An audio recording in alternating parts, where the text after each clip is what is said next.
The President.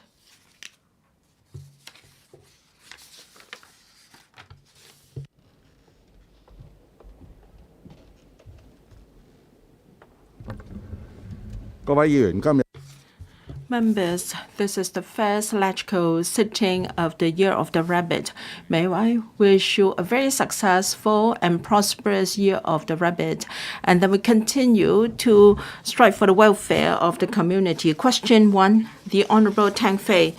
President, there are views pointing out that as 2023 started, Hong Kong was greeted by a new wave of price increases, and yet there's been no significant increase in the income of members of the public. The quality of life of members of the public has declined amid the escalating inflation and livelihood pressure.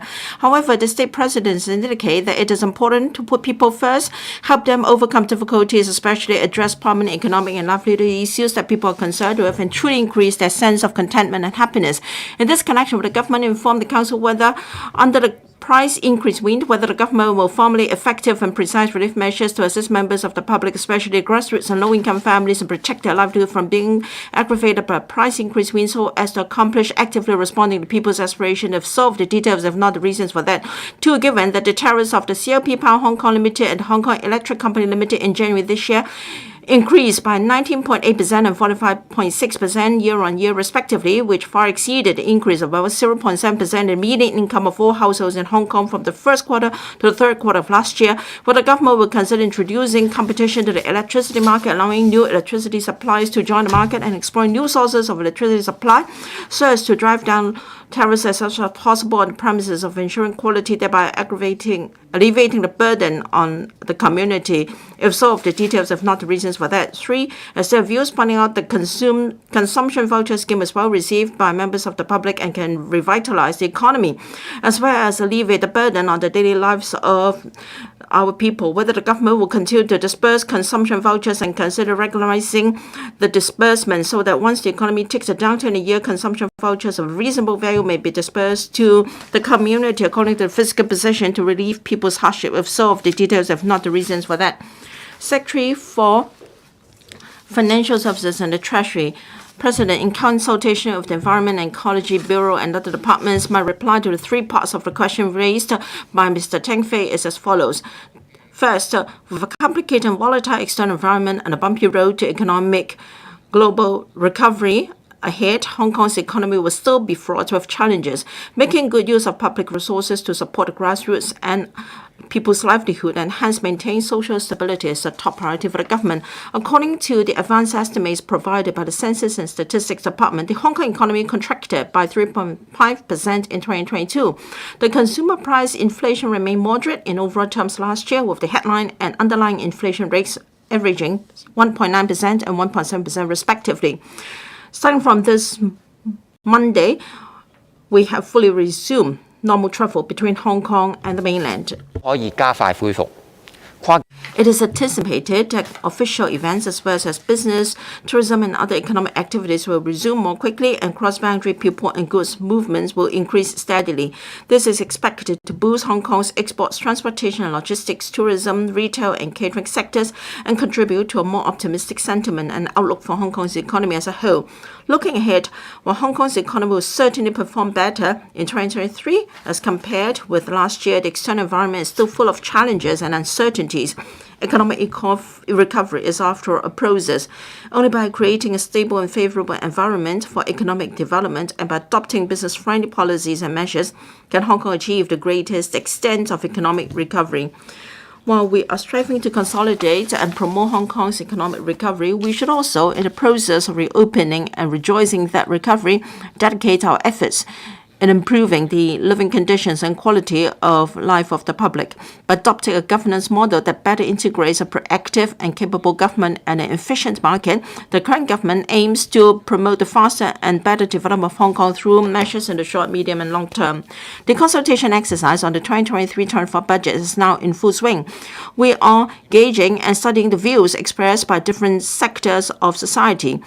As our community is gradually resuming normal and our economy has begun to stabilize, some members of the public are still expecting certain reliefs as part of the counter-cyclical measures from the government.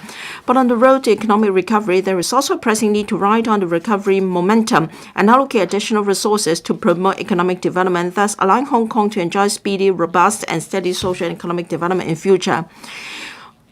We have a fiscal deficit, and the economic environment is unfavorable and financial resources are limited. While we appreciate that members of the public have different expectations for government's relief measures, we must adhere to the principles of exercising fiscal prudence, keeping expenditure within the limits of revenue, and committing resources as and when justified and needed in public finance when we allocate resources for taking foreign necessary initiatives so as to maintain fiscal robustness and sustainability. In deciding what specific measures ought to be taken, the government will consider a host of factors such as prevailing economic situation, our financial position, and public needs in a holistic manner. The second part of the question is about electricity charges. Serving the overall interests of the community tops the agenda of our administration, and we fully understand the concerns and worries of society about the large increase in tariffs. Under the current situation, the government believes that the power companies should shoulder their social responsibilities and use the best endeavors in riding out the difficulties together with the public. Therefore, in multiple rounds of negotiations on the 2023 tariff adjustment, the government expressly requested the power companies to mitigate the increase in tariffs the best they can with a view to lowering the current tariff increase, which is principally due to the rise in the international fuel prices. This aside, will keep on examining critically the power company's capital expenditure in accordance with the scheme of control agreements. By exercising stringent control, we can ensure that the power company's investment are only made according to the actual needs of Hong Kong. Through controlling the deployment of capital, the level of tariffs can be suppressed to the maximum extent possible. Besides, under the SCAs, the fuel cost is charged on the actual basis, such that the power companies cannot make any profits from it. While maintaining a stable electricity supply in Hong Kong, we will monitor the fuel prices and procurement mechanism of the power companies. Looking forward, we'll continue to explore various measures to stabilize electricity tariffs, including developing a diversified fuel mix, as well as strengthening collaboration with neighboring regions to increase the import of zero-carbon energy, such as wind, solar, and nuclear energy. We will also explore and examine feasible options under the SCAs, including the introduction of competition in the long run in order to suppress the level of tariffs. The third part of the question relates to consumption vouchers.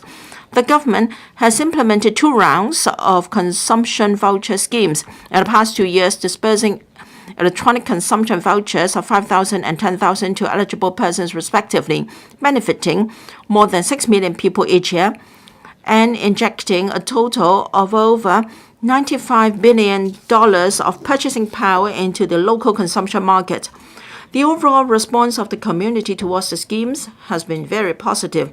They consider that the scheme has helped boost consumer sentiment and promote the wider adoption of local electronic payment. However, the scheme incurs a relatively large amount of public fund, and in deciding whether to launch similar initiatives, again, the government must make prudent and holistic considerations, including the social, livelihood, and economic conditions, the current financial situation, etc., to ensure that measures are in the overall interest of Hong Kong. Thank you. Mr. Tang Fei. President, with regard to liberalization of the power companies. Now, even this term of government has made different positions. In last July, the Secretary for EE said that the market will not be opened up. And then in late October, he said that he could consider introducing power supply from outside Hong Kong. And the Secretary just told us that it could be considered in the long run.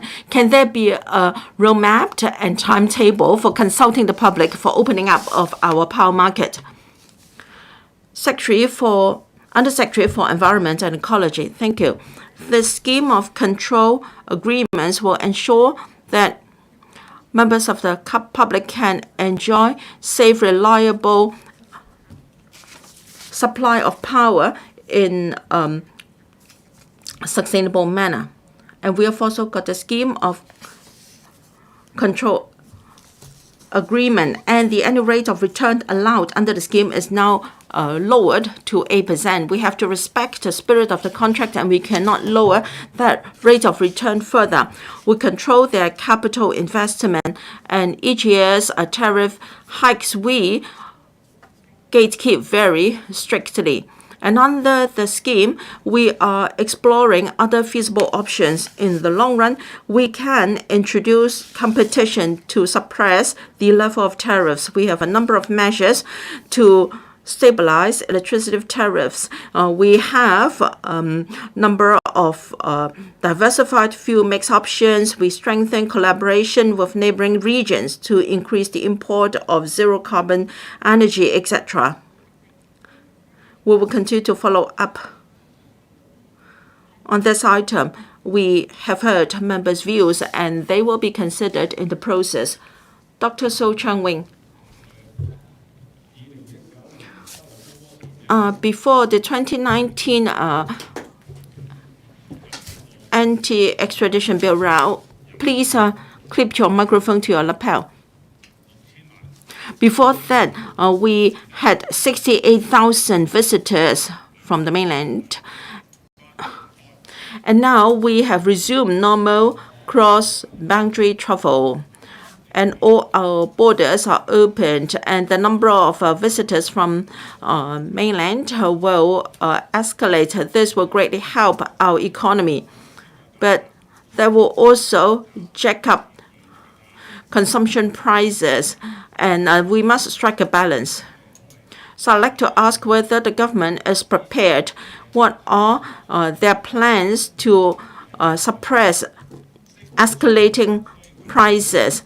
And you have to take care of the sudden expansion and demand so that prices will not soar. We have to ensure the quality of life of the community. Secretary for Financial Services and the Treasury. Thank you, President. I thank Dr. So for his question. My reply is as follows. It's true that as we have resumed normal cross-boundary travel, the flow of people between the two places will increase. That will bring momentum to our economic recovery. But then it will also cause some changes in our local market, the retail sector in particular. We're now working on the budget. Different stakeholders have given us their views. We have to consider different measures, and we will try our very best to alleviate the impact on the disadvantaged in Hong Kong.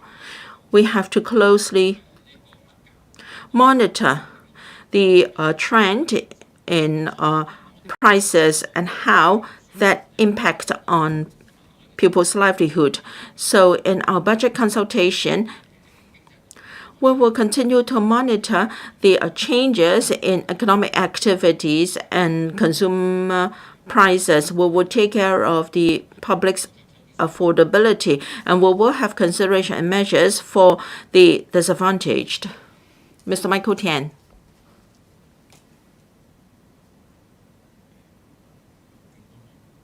Mr. Adrian Ho.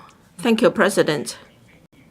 I thank Mr. Tan Fei for expressing his concerns for the economic burden on the community. We opened our borders last month, and we are on the road to normalcy. The Financial Secretary said that the economy will perform better than what it was last year. However, the effect is unlikely to be felt by the public so soon. And even before we can enjoy the fruits of economic recovery, we will face increasing burden, financial burden.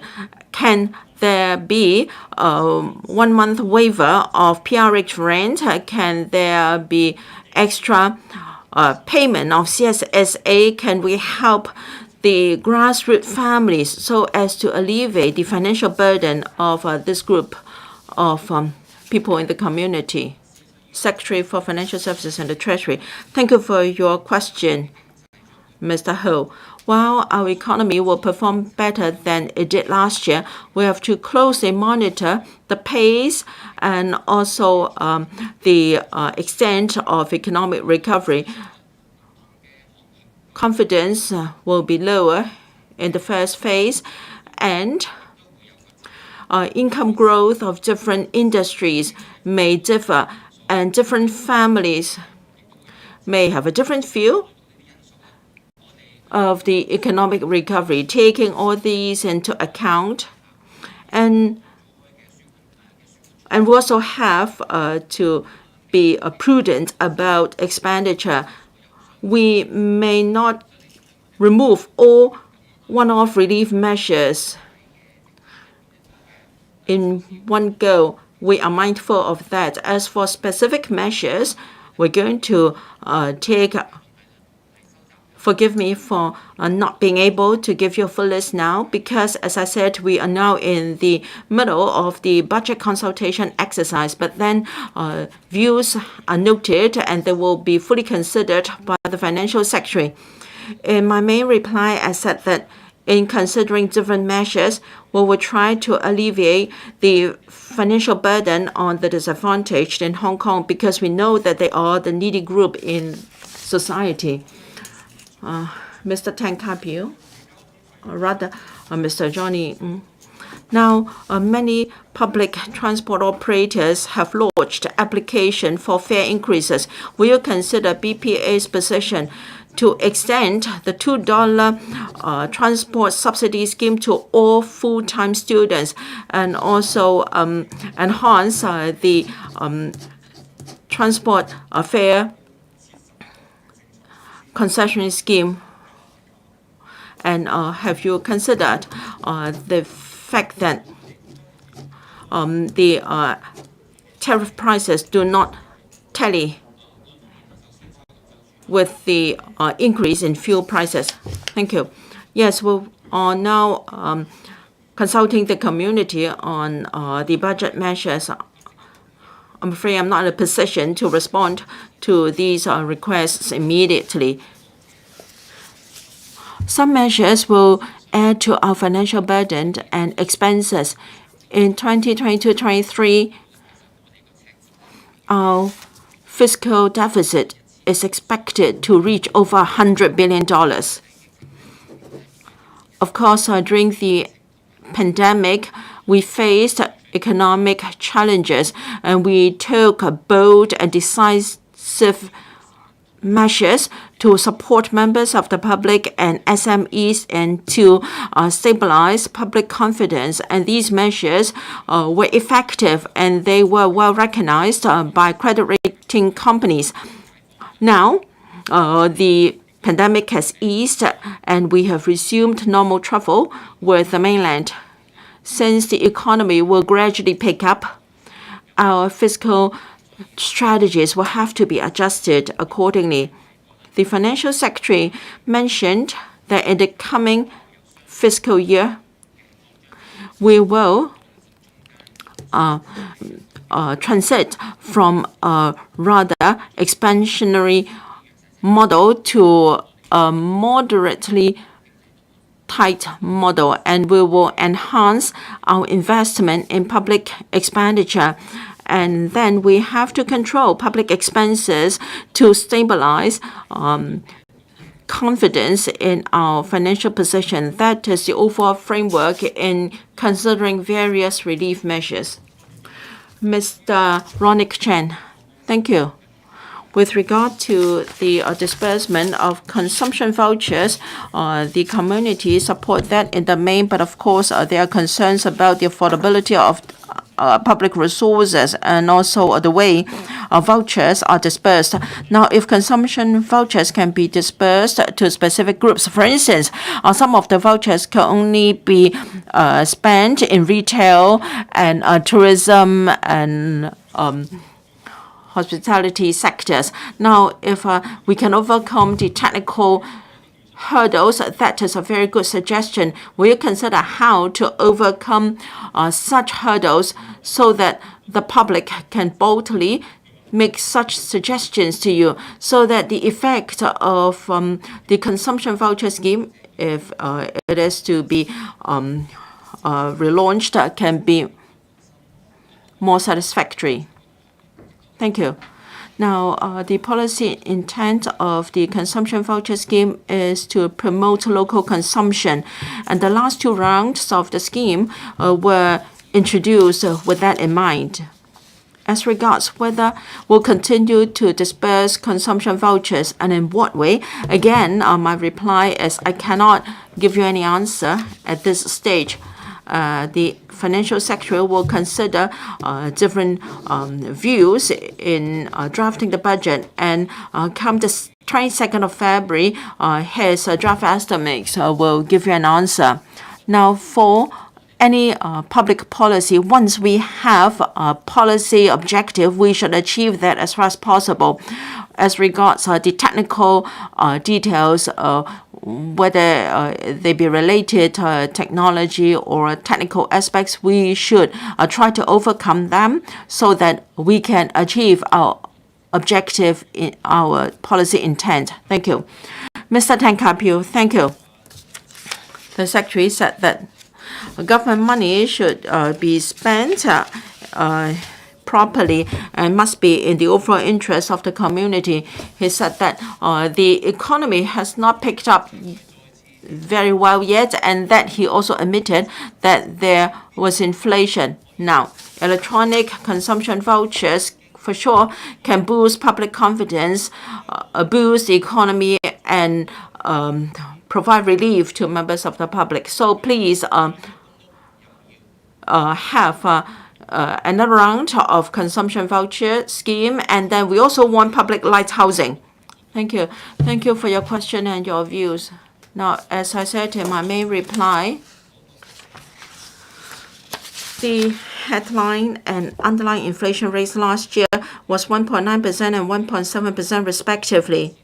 We'll closely monitor the economic development and also a change in prices, because they will impact on people's livelihood, and will closely monitor these factors. As regards consumption vouchers, as I said, the budget is still being drafted, and I cannot give you a definite answer, but we have met different sectors and different legislators, and they have expressed the same wish, and the FSF would surely consider these views. Thank you. Question 2, the Honorable Edward Lang. Thank you, President. It is learned that the United States, in facing a manpower shortage of doctors, has introduced a nurse practitioner system under which nurses may become nurse practitioners after completing studies of relevant programs, so that they may use their nursing expertise and experience to share part of the doctor's workload. Some states even allow nurse practitioners to provide consultation independently. In this connection, will the government inform this council whether it has studied the introduction of a registered nurse practitioner system in Hong Kong and the offer of programs related to nurse practitioners in universities? As it is learned that at present, the hospital authority has established nurse clinics for some specialties, whereby nurses conduct follow-up assessment on the conditions of patients referred by doctors and monitor patients' medication, whether it knows the implementation details and the effectiveness of such work.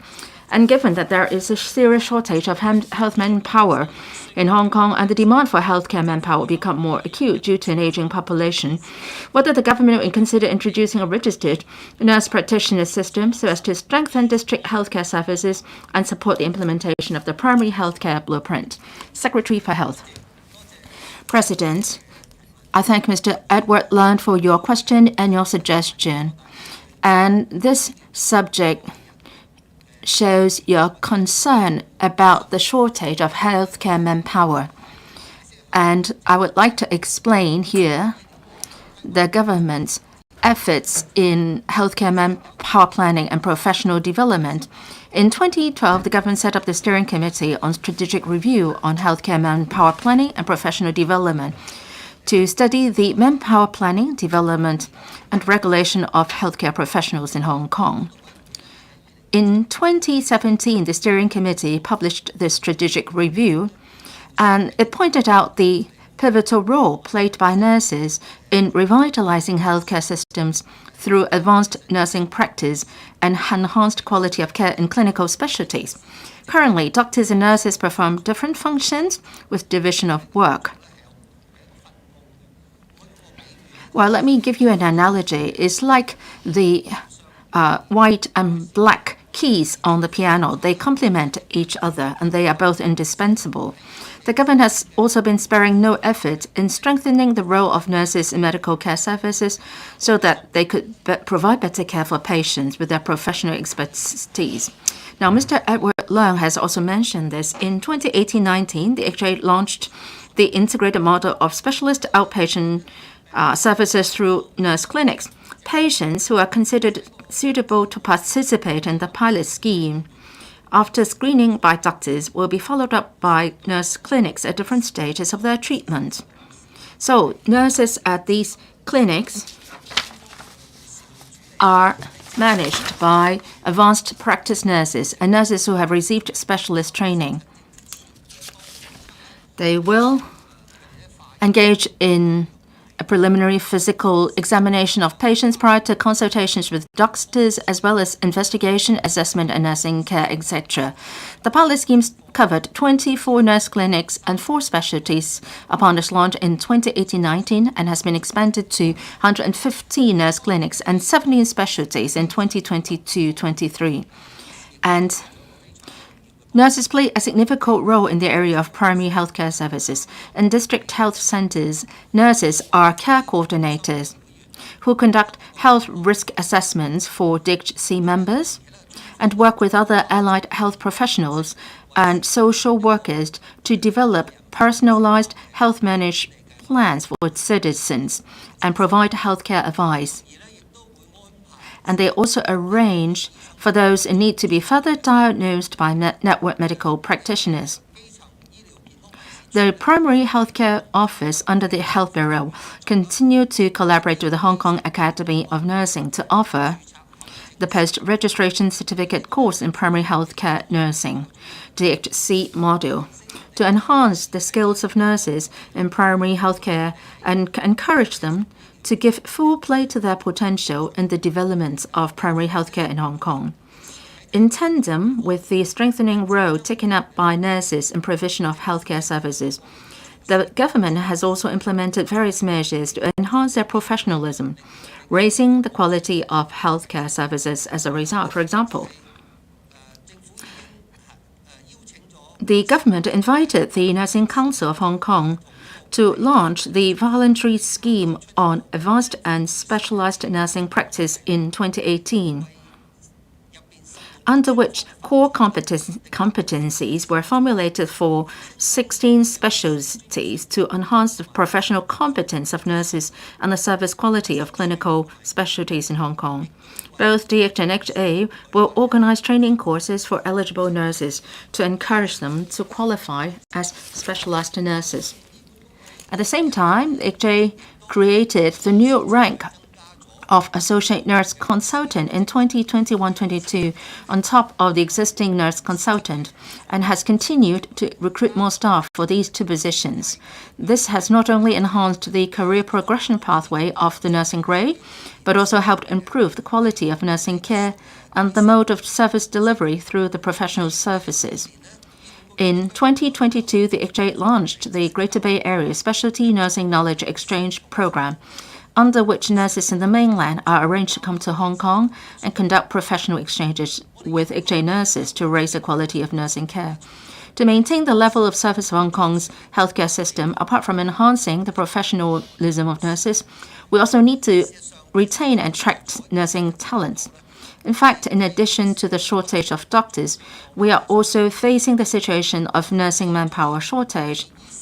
Deploying experienced nurses to undergo training for an extended period so that they could perform certain duties of doctors may further affect the supply of nursing manpower for provision of nursing care.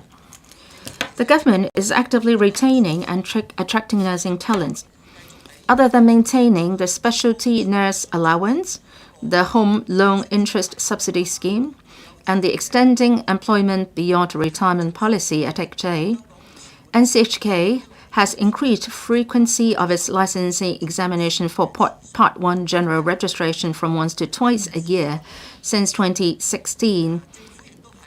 The government has also announced in the 2022 policy address its plan to create new pathways for admission of qualified, non-locally trained nurses by way of legislation, including introduction of limited registration and special registration schemes with reference to experience gained from the legislative amendment exercise in 2021 for admission of non-locally trained doctors. Moreover, to ensure the professional standards of nurses and tie in with measures in the 2021 policy address, we will also require by legislation nurses' compliance with the continuing nursing education requirement upon renewal of their practicing certificates. We are formulating the specific details of the relevant proposals and will proceed to consult relevant stakeholders. Subject to the progress of our deliberations, we plan to submit to the Legislative Council our proposed amendments to the Nurses Registration Ordinance within the first half of 2023. These measures can serve the purposes of increasing the supply of nursing manpower, enhancing the training and professional standards of nurses.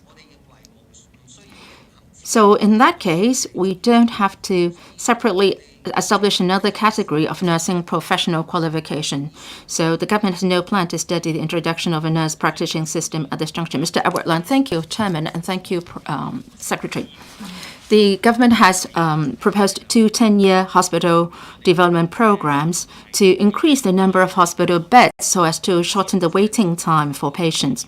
At the same time, the government has issued the healthcare manpower planning and professional development. The shortage of doctors will double for doctors, and there will be 2,000 doctors in short. So without establishing a nurse practitioner systems, how can we fill the gap? I'm happy to learn that the government plans to introduce non-locally trained nurses. So when the number of nurses goes up, can we consider introducing the nurse practitioner system? It has worked effectively in the United States and Europe, and I hope that you can consider my view. How can we resolve the problem of the shortage of doctors? In our manpower projection, we see that there are acute shortages in doctors and nurses. For doctors, we are running short of over 1,500 doctors. For nurses, the number of shortfall is as high as 3,000. So we are working on both fronts.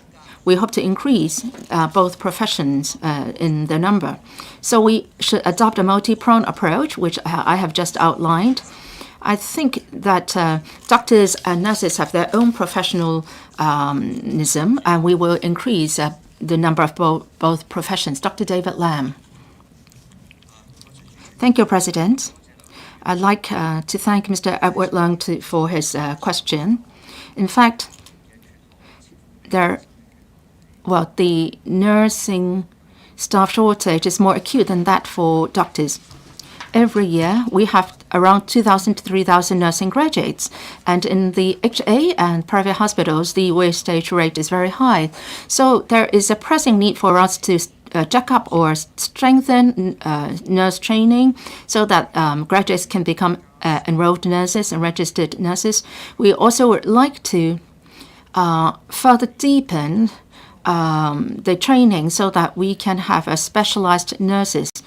And the President referred to a voluntary registration scheme. We want to enhance the quality of nurses. We want to better regulate them. We want to achieve better planning so that there is a proper registration system.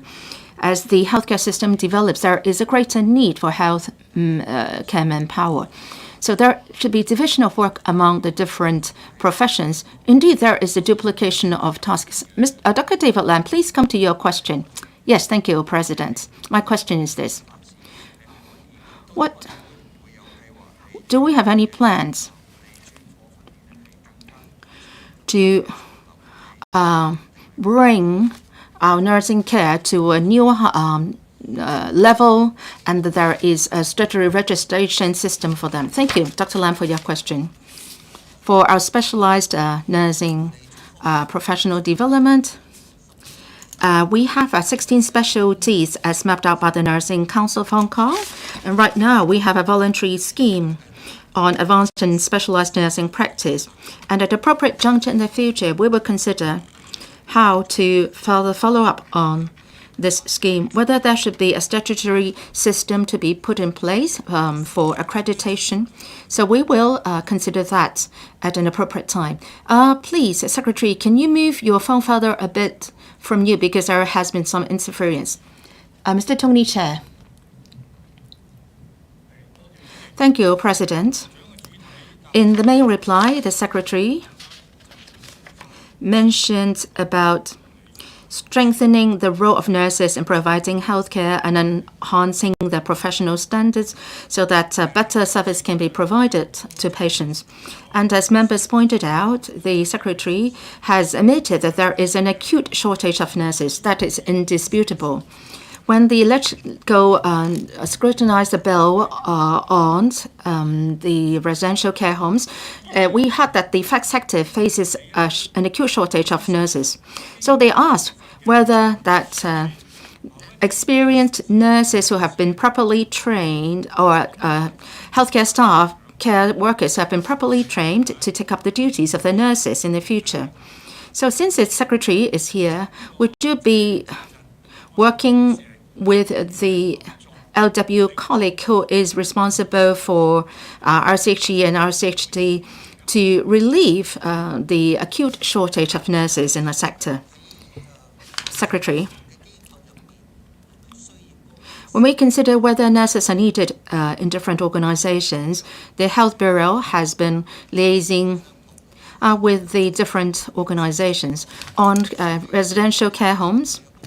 For some care work, actually some care assistants can help out. Now, as to the exact number of nurses needed by residential care homes, the government is monitoring it closely, and we are doing all sorts of communications, and we would adjust the number of formal nurses needed in residential care homes appropriately. Which part of the question has not been answered?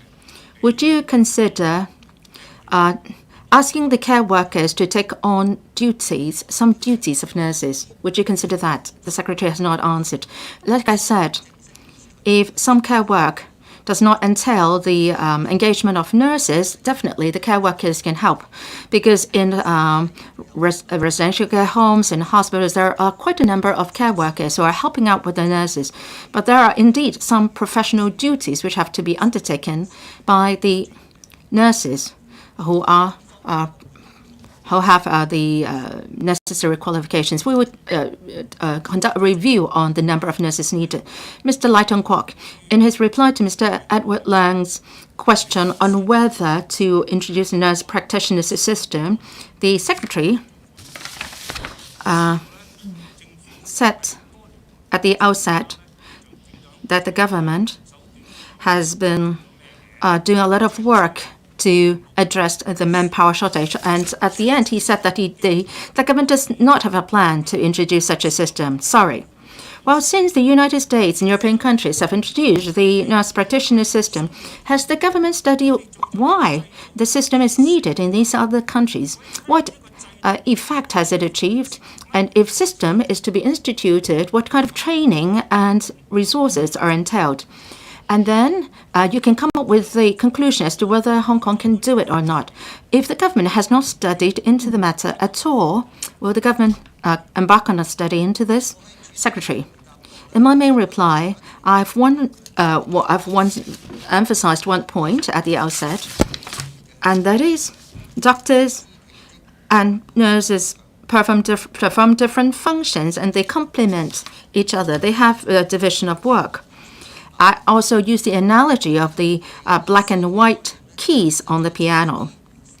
So the nurse practitioner system is about nurses being trained in a nursing program in university, or maybe the nurses should also receive a master's degree, and they receive professional training, and then they have to undergo another training program in the universities in order to become nurse practitioners.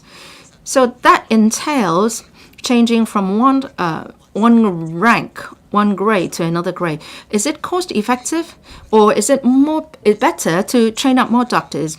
Well, in overseas countries, such a system is used in some remote areas like villages, where doctor is in acute shortage.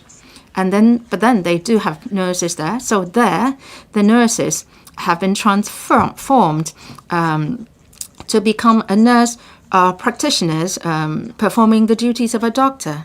But for now, Hong Kong is not suited to that kind of model. So that's why we say that we will not consider that. Mr. Dominic Lee, the secretary, said that both doctors and nurses are short-handed, and the chief executive in the policy addressed that we should attract talent. So the secretary, would you consider this? Well, it seems that you are not willing to introduce a nurse practitioner system.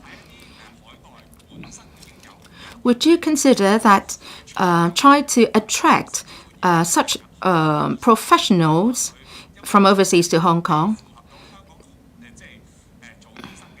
Well, for doctors, maybe who are trained overseas, who have not been able to meet the requirements of a qualified doctors under Hong Kong, give them the title of nurse practitioners and let them work in Hong Kong. Well, the government has been attracting overseas talents all along.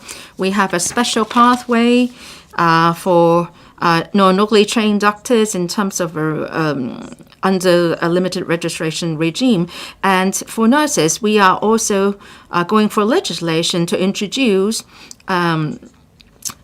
qualified non-locally trained nurses by the introduction of limited registration and special registration regimes. Well, as to establish or create a new rank of nurse practitioners, as I said, well, the two professions perform different functions, and we don't want to mix them up for now. Nurses have their own professional development. They don't necessarily have to become doctors. Well, from my personal experience in our operating theater, we have a surgeons and we have nurses who cooperate to perform a surgery, and the surgeons cannot replace the role of nurses, and likewise vice versa. Mr. Eric Yim. Thank you, President. We are running short of healthcare manpower in Hong Kong. Apart from increasing manpower, I think we should attach importance to raising the quality and effectiveness of healthcare services. So what kind of strategies and measures would the government adopt? Would you be going for, say, automation or using more intelligent systems? Now, in enhancing an efficiency, adoption of technology may be one means. And the HA has done a lot of work in building a smart hospital. The HA has tried to help colleagues to save on manpower by using technology. We would try to work more in that direction. We would be coming up with technology-related policies to enhance an efficiency. For example, we have smart dispensaries, smart drug delivery services can help save manpower and enhance our efficiency. Question 3, Yong Ho Yan. It is learned that the birth rate in Hong Kong has been declining continuously, and the total fertility rate fell to 0.77 in 2021, which was far below the natural population replenishment rate of 2.1, and was one of the lowest in the world. In this connection, would the government inform this council whether the government has compiled statistics and conducted studies on the continuous decline in the fertility rate and the continuous rise in the median age of women at first childbirth, as well as reviewed its approach of encouraging but not interfering adopted so far, so as to formulate corresponding policies to address the relevant causes, thereby turning the fertility rate to make it go up. Second, whether it has plans to formulate comprehensive and all-embracing supporting policies on aspects such as childbearing, child rearing, and education, for example, setting standards for childcare services according to the age groups of children, centralizing the management of facilities for community care services, improving the relevant tax benefits and provided subsidies for child rearing so as to alleviate the burden of families in respect of childbearing and child rearing. And third, of the new plans in place to promote family-friendly workplaces and whether we'll consider introducing a family-friendly enterprise certification system so as to encourage enterprises to implement family-friendly policies such as those for protecting the rights and interests and the maternity benefits of pregnant women. Secretary for Labor and Welfare. President, the issue of fertility concerns about a wide range of policy aspects and Bureau, including the Health Bureau, Home and Youth Affairs Bureau, Education Bureau, Civil Service Bureau, Financial Services and the Treasury Bureau, Constitutional and Mainland Affairs Bureau, Labor and Welfare Bureau, and other relevant departments. In response to the member's question, I give the reply on behalf of the government as follows. First, the Census and Statistics Department regularly compiles and releases statistics on fertility rates and median age of women having first-order live births. Factors underlying the fertility trend include marriage postponement, increased prevalence of spinsterhood, decreased marital fertility rate for women, increased divorce rate, and the decreased number of births in Hong Kong to mainland women, etc. For detailed analysis, please refer to Chapter 3 of the publication Demographic Trends in Hong Kong 1991 to 2021 released by CNSD. The decision to bear a child is dependent on various factors, including personal preference, lifestyle, economic and social situations, and childbearing is an important family decision. The government has implemented various measures to foster a supportive environment for childbearing and to promote family-friendly measures to provide better support for couples who wish to bear children, but should avoid excessive intervention. Second and third part of the question, the family-friendly measures being implemented by the government include: first, supporting parents to raise children. To alleviate the financial burden of taxpayers from dependent children, the government has increased the child allowance under salaries tax since the year of assessment 2018 to 19. The allowance for each child and the increase in allowance for each child born during the year have been raised to 120,000. In addition, with the kindergarten education scheme implemented since the 2017-18 school year by the Education Bureau, about 90% of half-day kindergartens are currently free of charge, while the school fees for whole-day kindergartens are maintained at a low level. Families with financial needs may apply for remission under the Kindergarten and Child Care Center Fee Remission Scheme. To further support families with financial needs, starting from the 2022-23 school year, the fee remission ceiling under KCFRC has been uplifted from the 75th percentile in the past to the 100th percentile of the school fees charged by respective half-day and whole-day kindergartens joining the kindergarten education scheme, so that parents receiving full level of fee remission do not need to pay any difference in school fees. Besides, the Education Bureau has regularized the provision of student grants starting from the 2020-21 school year. All students studying in secondary day schools, primary schools, and special schools, as well as kindergartens, will receive a student grant of $2,500 every school year to alleviate parents' burden in education expenses. Secondly, increasing day child care service. To assist parents who cannot take care of their children temporarily because of work or other reasons, the Social Welfare Department subsidizes non-governmental organizations to provide a variety of child care services to meet the different needs of the parents and their children, including child care center service, occasional child care service, extended hours service, neighborhood support child care project, and mutual help child care center. To enhance the long-term planning of childcare services, the government has formulated and incorporated a population-based planning ratio for aided child care center places, that is, 100 places per 25,000 population, into the Hong Kong Planning Standards and Guidelines in March 2020. With a view to responding to the community's strong demand for CCC services, the SWD is committed to increasing aided CCC places with provision of long full-day childcare service for children under the age of 3 through various means such as land sale schemes, public housing, estate development, or redevelopment projects. Third, fostering a family-friendly environment. The government strives to encourage employers to implement family-friendly employment practices, including flexible work arrangements, additional leave benefits, offering living support, etc., so as to assist employees to balance their work and daily needs. The Labor Department is planning to organize the Good Employer Charter 2024 to encourage employers to implement family-friendly employment practices and adopt good human resource management. In addition, the paternity leave and maternity leave under the Employment Ordinance will increase to 5 days and 14 weeks respectively in 2019 and 2020, which have enabled eligible employees to have more time to spend with and take care of their newborn babies. As a good employer, the government has endeavored to provide a family-friendly working environment to its employees. The government has implemented the 5-day week initiative by phases starting from 2006 to improve the quality of civil servants' family life without compromising the level and efficiency of public services or incurring additional costs to taxpayers. We will continue to encourage departments which have not fully implemented 5-day week to explore the feasibility of migrating more staff to FDW in a pragmatic manner. Taking into account the actual operational needs, heads of departments may arrange flexible attendance hours and approve no-pay leave for individual colleagues in need. The government will continuously promote and support breastfeeding. We have been actively promoting the adoption of breastfeeding-friendly workplace and premises policy to support and encourage working women to sustain breastfeeding, as well as create favorable environmental conditions for lactating mothers.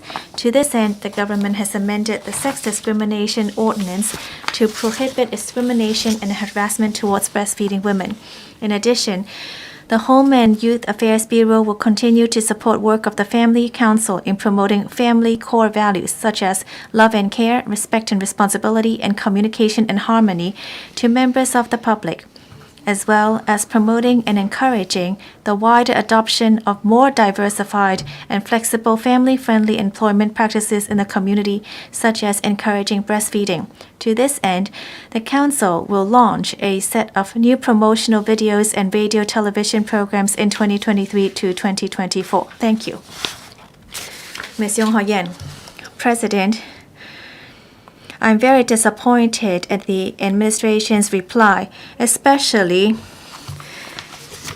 it talked about encouraging yet not interfering. Why would you say this as intervention? Do you actually have a childbirth policy at the moment? In 2014, I see that there is actually a report published that is 9 years ago, and in 1987 we're talking in 2011 we have around only 20,000 births per year, but then now it's only around 36,000 in the year 2021. So is that actually a warning to us? Without a good childbirth policy, how can you really know that your family-friendly measures are actually being implemented correctly and appropriately and meet the needs of people? I want to know whether the government has set up a childbirth policy that actually encourages families to do that. Well, you now say that 2 children are not enough. You should instead have 3 children. So how can you really encourage people to have 3 children? Secretary, thank you, Ms.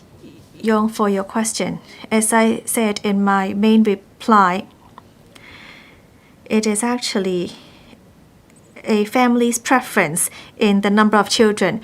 Well, Ms. Yong has children, I also have children. There are actually many factors that need to be considered. What we can do as a government is to try to implement family-friendly measures and to provide support for those who wish to bear children. As I said in my reply, this involves tax, childcare, pre-kindergarten schooling, etc. All these are included. I hope you all understand that a low birth rate is not prone in Hong Kong only. Well, look at the neighboring countries, including Singapore and South Korea. They're all faced with low childbirth rates as well. We hope through different measures to gradually see an increase in the birth rate. Mr. Rock Chen. Thank you, President. the Secretary has introduced many different family-friendly measures.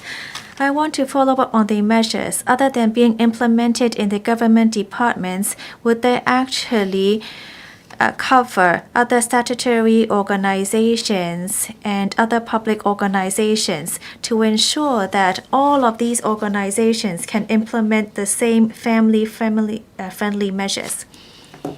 President.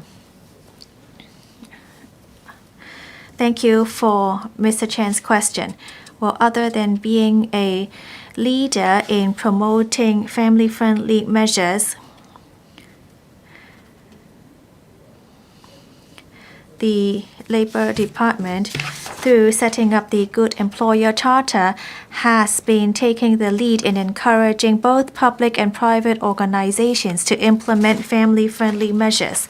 What we can do at the Labor Department is to provide a platform. And with the Good Employer Charter, we can encourage employers to implement good practices, and through communication to learn from each other, to share their good practices, and to encourage more employers to join the charter. Dr. Tan Yueheng. Thank you, President.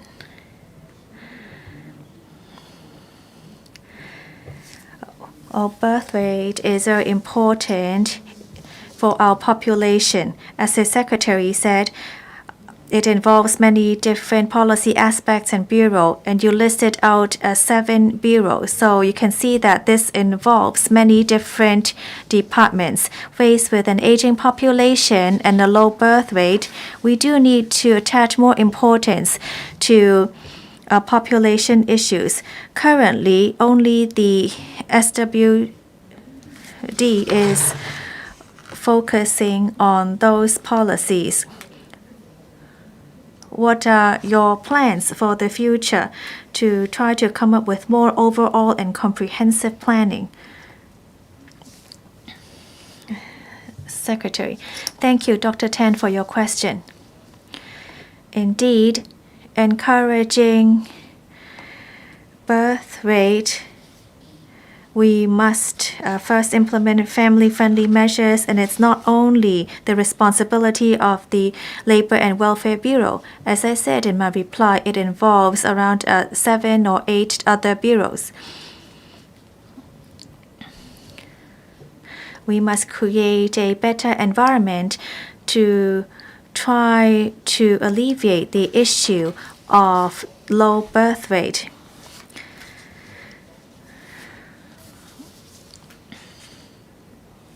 We must look at the population and manpower.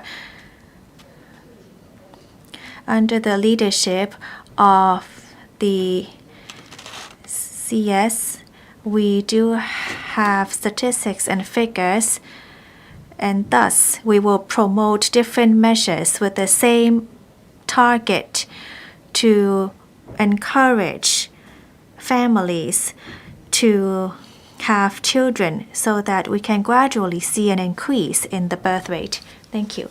Mr. Tommy Cheung. Thank you, President.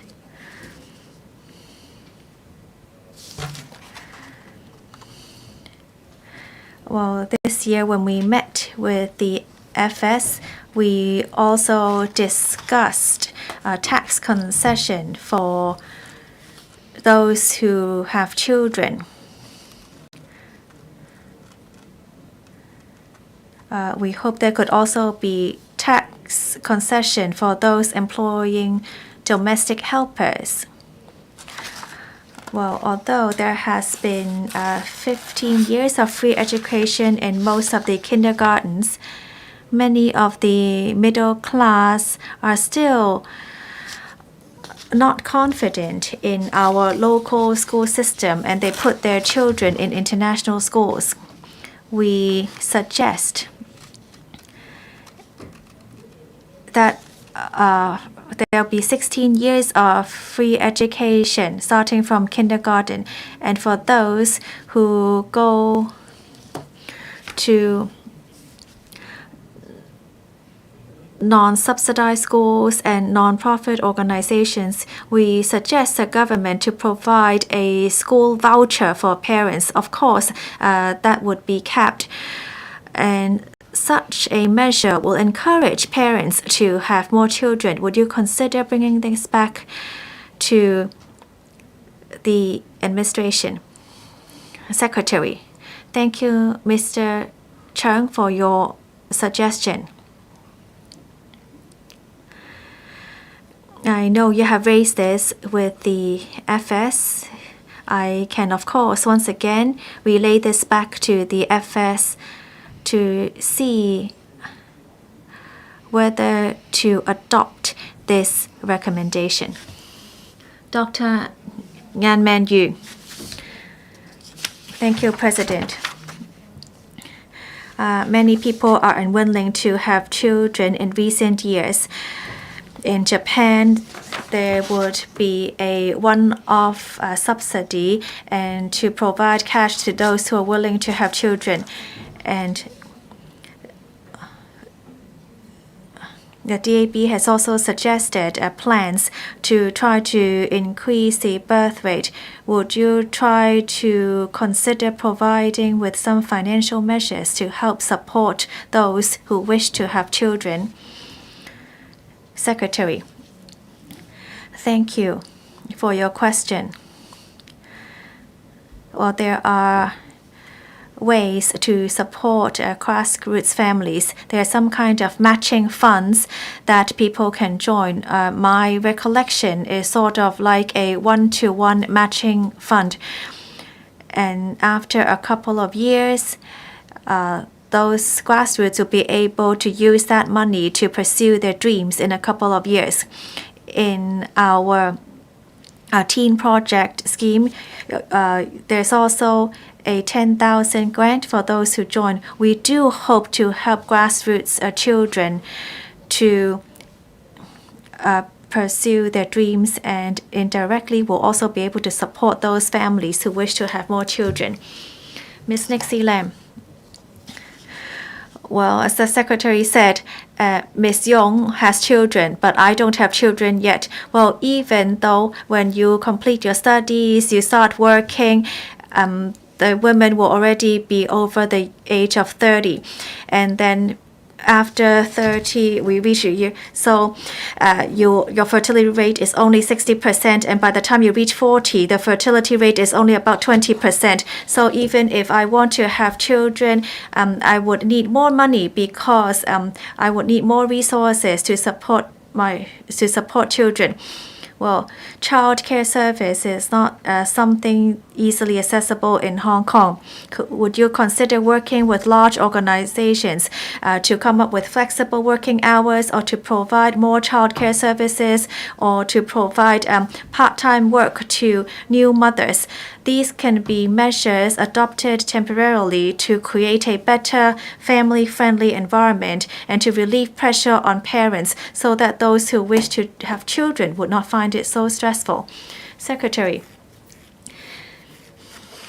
Thank you for your question. So when we organized the Good Employer Charter, we are hoping that those who join the charter would implement family-friendly employment practices and to provide more support for new parents to alleviate their pressure. We are going to continue to promote this line of work. Mr. Benson, look. Thank you, President. As the Secretary said, the issue of fertility concerns actually involve over 7 bureaus. This is actually quite a heated topic when we talk about young people. Well, you talked about encouraging but not interfering policy for having children, yet it is because of this concept that we have inadequate housing, and I do not want to see that in 10 years' time we would see adequacy or not enough population as well. We do need more support for families. We hear that pregnant women, from the time they become pregnant, they're already spending a lot more. In Japan, you can see that a one-off grant is given to new parents, so it's around a 20,000 Hong Kong dollar grant to as a sort of support to new parents. Well, I have to declare interest that I do not yet have children. So would the administration give up your approach of encouraging but not interfering?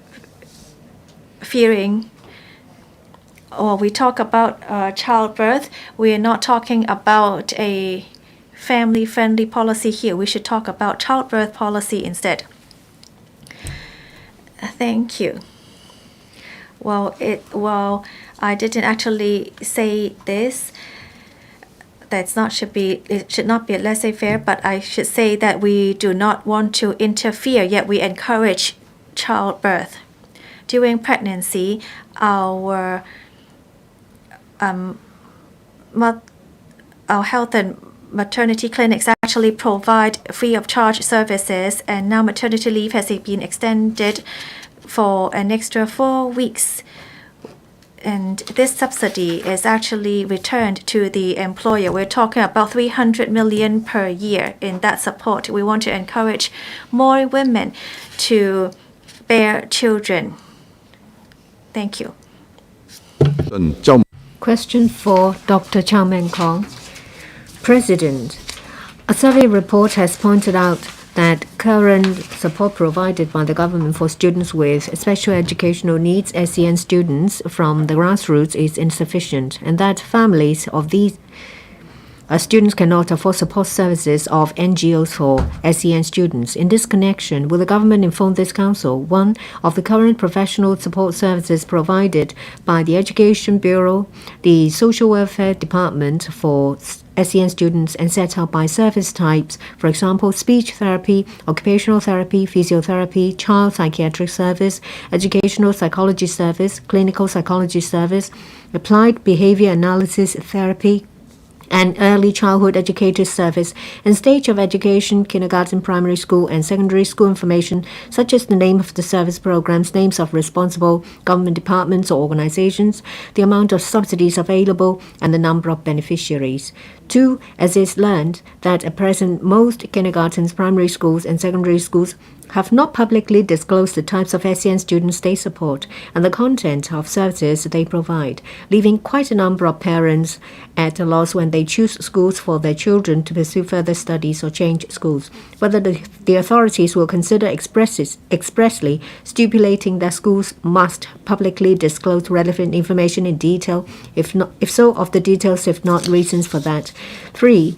Given that families of grassroots SEN students cannot afford training and therapy services provided by NGOs, and that such organizations seldom provide services free of charge, whether the authorities have considered allocating additional resources and introducing therapy vouchers, training vouchers, so that students may receive more outside school therapies and participate in these trainings, if so, of the details, if not reasons for that. Secretary for Education.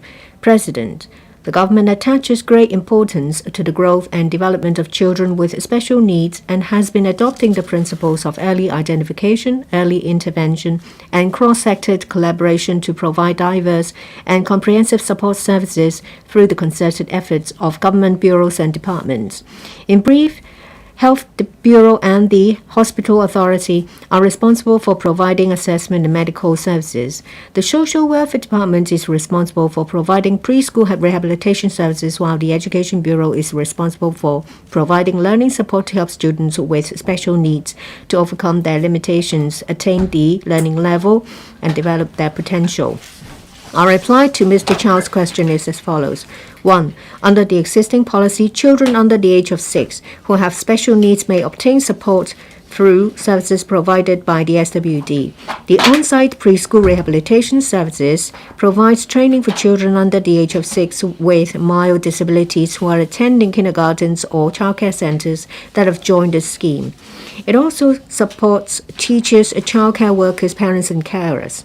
The early education and training centers, the integrated program in kindergarten cum childcare centers, and special childcare centers provide training and care to children diagnosed with different degrees of disabilities to facilitate their growth. In 2021 to 22, the numbers of service users of these services were 8,933, 3,980, 1,938, and 2,153. The Bureau adopts a dual-track mode in the provision of learning support for primary and secondary students with SEN, subject to the assessment and recommendations of specialists and the consent of parents. The Bureau will refer students with more severe or multiple disabilities to aided special schools for intensive support services.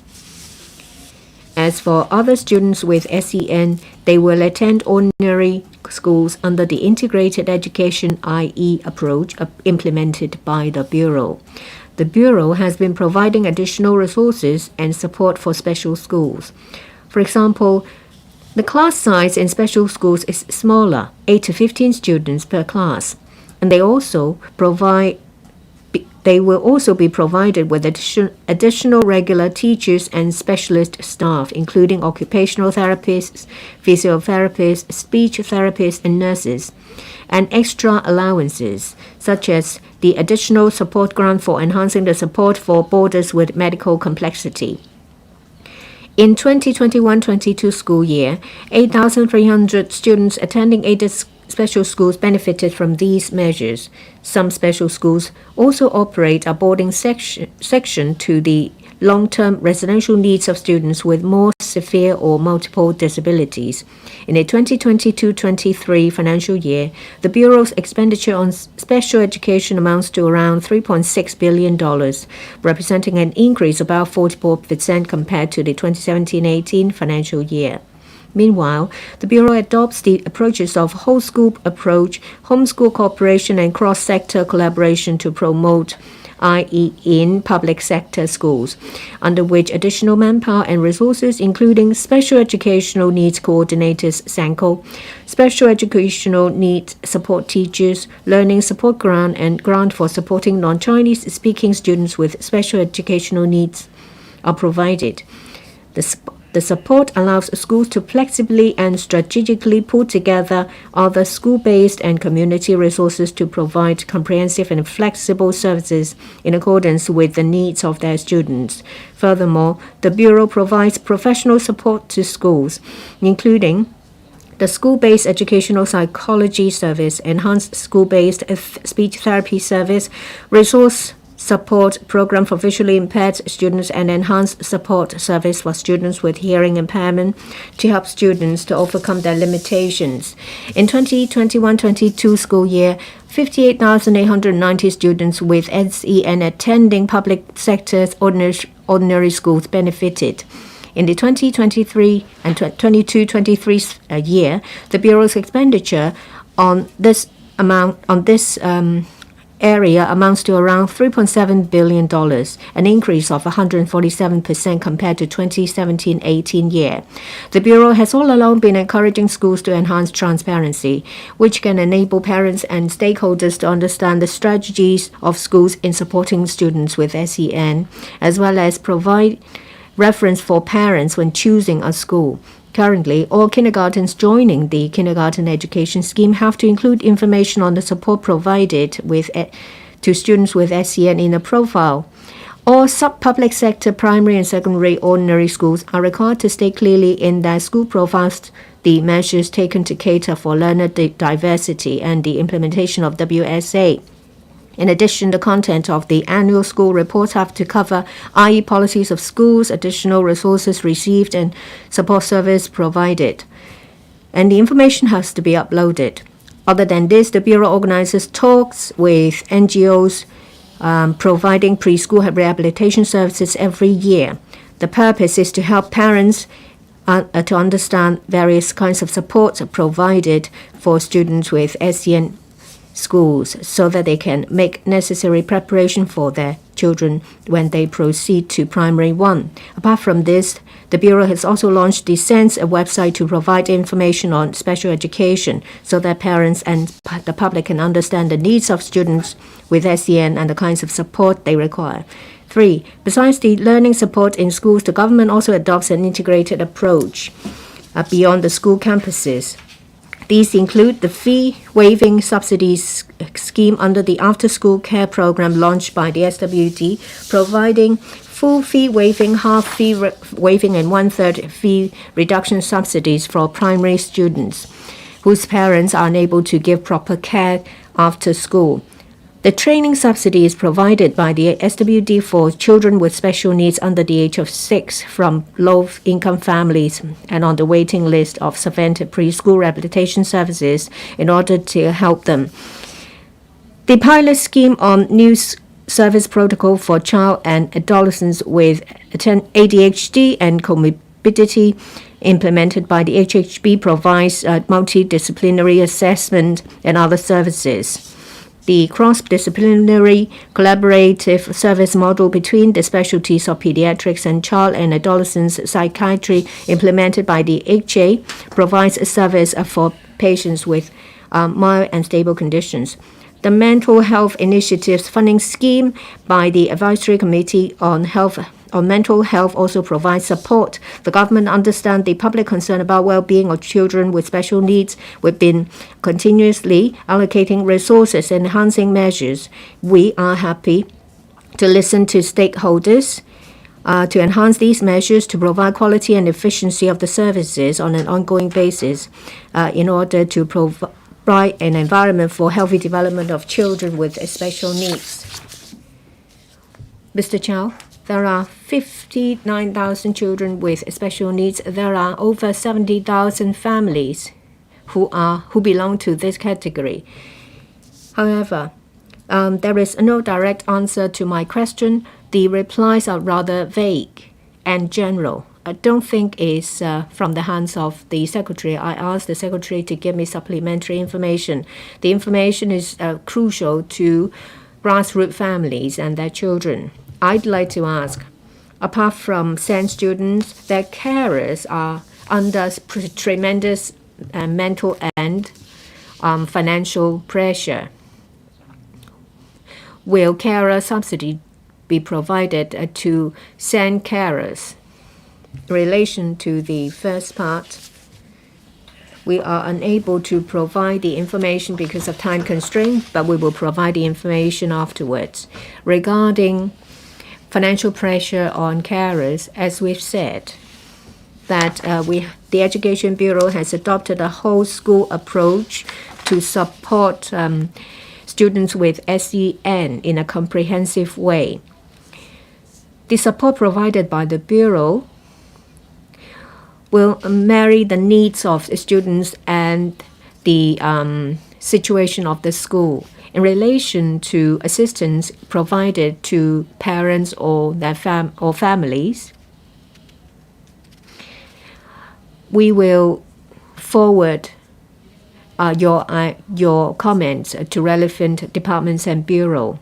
In relation to assistance outside schools, we work together with different departments to provide support services to students and their carers. We provide the assistance in a comprehensive way. Ms. Lillian Kwok, thank you. In relation to caring for children with SEN, the stress is tremendous. That is particularly so for grassroots families. So mental and physical health are equally important.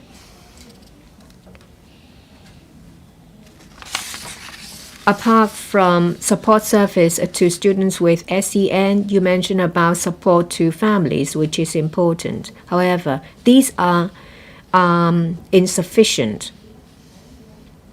Will the government consider allocating additional resources to parents of children with SEN? If so, please tell me the details, if not the reasons for that. Support to parents. The government make use of an integrated approach to provide professional support and assistance via different channels. The Education Bureau will also provide assistance to parents of students at different stages. We have talks, we have information on our website, we have demonstration of different ways to teach students with SEN. Ms. Chen Yutming, thank you. A lot of primary and secondary schools will hire guidance staff. They provide comprehensive counseling service. They organize different activities, group activities, etc. My question is, will the government consider making these counseling positions in schools permanent, and will you put in place a development strategy? Students with SEN in ordinary primary and secondary schools are provided with integrated support services. Apart from support given by professional teams, we also have a learning support grant. We have on-site school support, cross-discipline support services. There are also targeted assistance provided to specific categories. Say, for example, school, secondary school students with learning difficulties will receive with autism will support targeted service. We have a basket of measures to support learning at school. We help them to overcome their difficulties and limitations so that they can tap into their potential and reach the level they are supposed to reach. Dr. Hui Lee, I thank Dr. Chow for asking this question. In the past, the government only used the monetary amount to express the importance attached to students with SEN.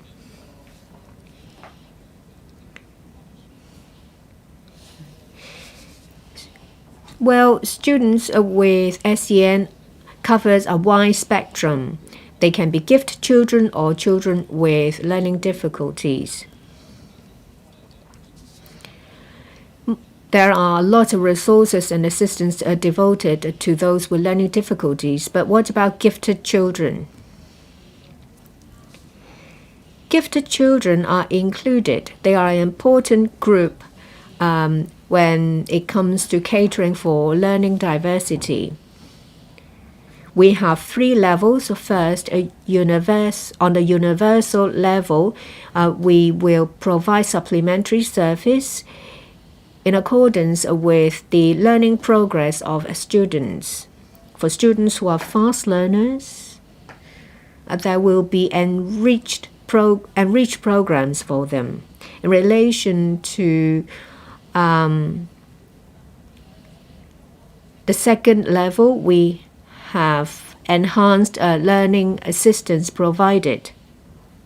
If they are elite students, we have the Gifted Children Academy, so that they will receive training to in order to tap into their potential. Say, for example, participating in international competition. We take into account the different learning levels of students when we provide assistance. Mr. Michael Lok. I do recognize that the government is willing to spend more on children with educational needs. There has been an increase of 147%. Well, in relation to the pilot scheme on new service protocol, they don't take in new entrants anymore. We ask you whether there will be training vouchers for parents to identify suitable services. They did not give us an answer, not even a yes or no. We ask you to coordinate different services and to enhance transparency. We did not get an answer. We're talking about quality service. Information should be made available to parents for them to find a suitable school. My question is, in relation to the learning support grant, is given to the school, level 2, 15,000 a year, level 3, 60,000 per student. Well, there is a lump sum for SENCO, hiring and for activities organization, but for SENCO teachers, they only take care of students with special needs and not to organize school-wide activity. How do you make sure that the grant is used in the best way? I thank Mr. Lok for his question. In relation to training vouchers and the other ideas, as I've said, that for professional support outside schools, we take an integrated approach. For support within the school, we target learning and teaching.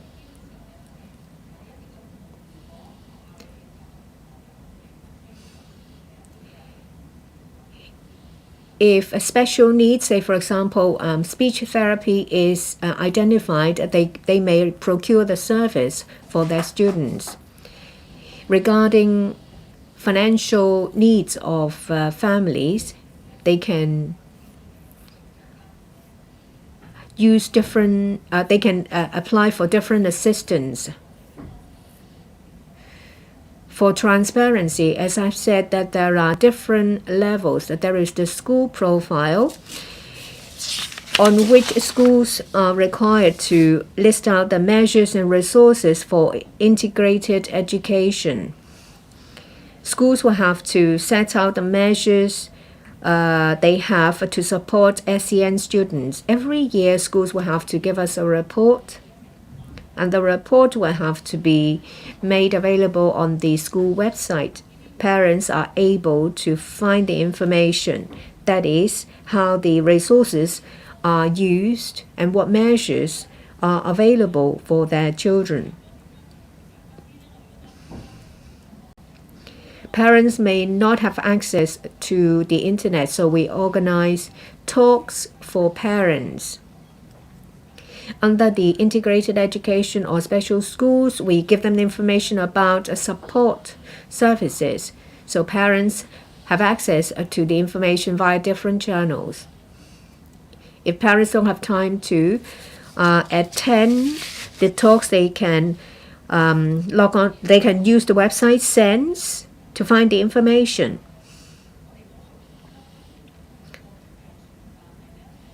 Our principle in relation to funding is that they will be dispersed on a unit basis, but they'll be used as a whole.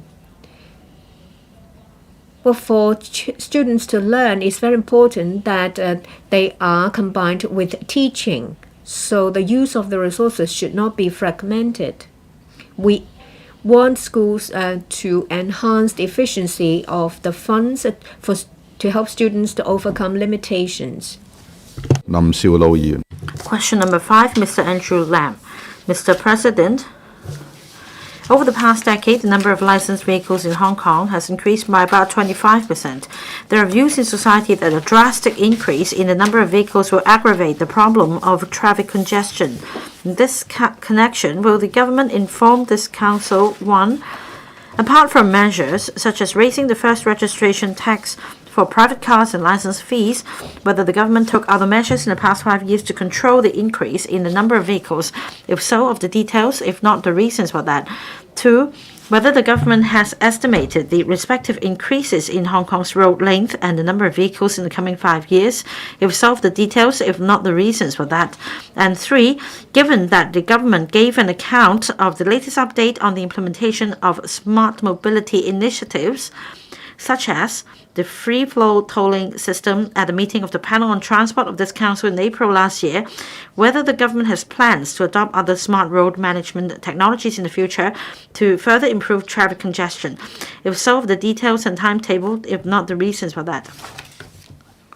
Secretary for Transport and Logistics.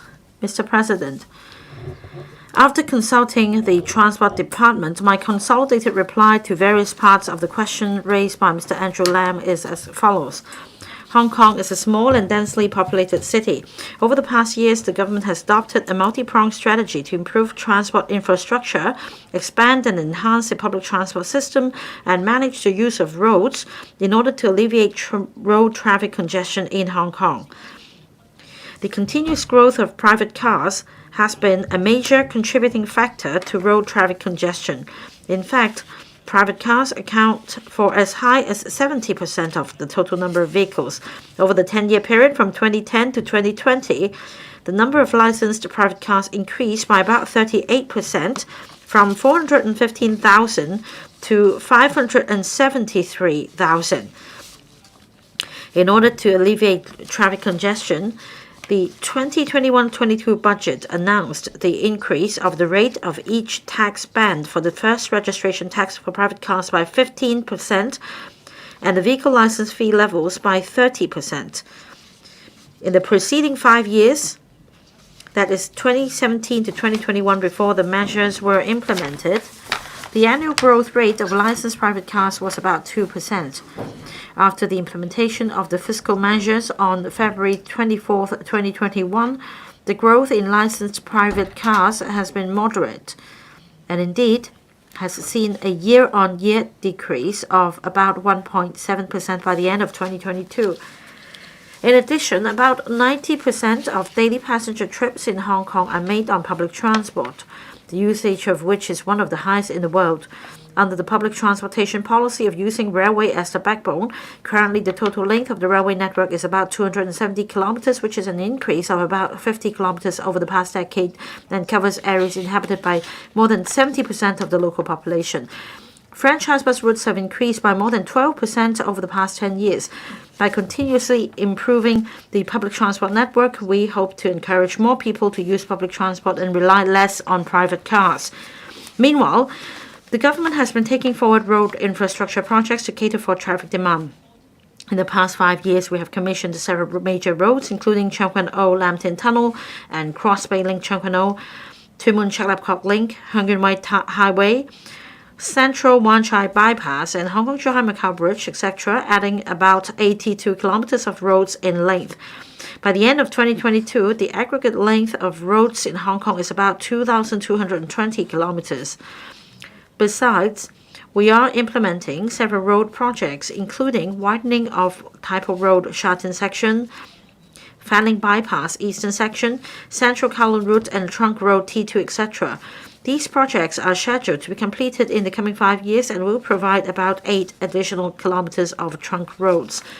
To support the continuous development of Hong Kong, we're planning various major roads, such as Trunk Road T4 in Sha Tin, Tuen Mun Bypass, Route 11, and Tsing Yi Lantau Link, etc., and proposed longer-term road projects in the 2022 policy address, including the Northern Metropolis Highway, the Sha Tin Bypass, and the Tseung Kwan O Yau Tong Tunnel, so as to address the future traffic needs through forward planning.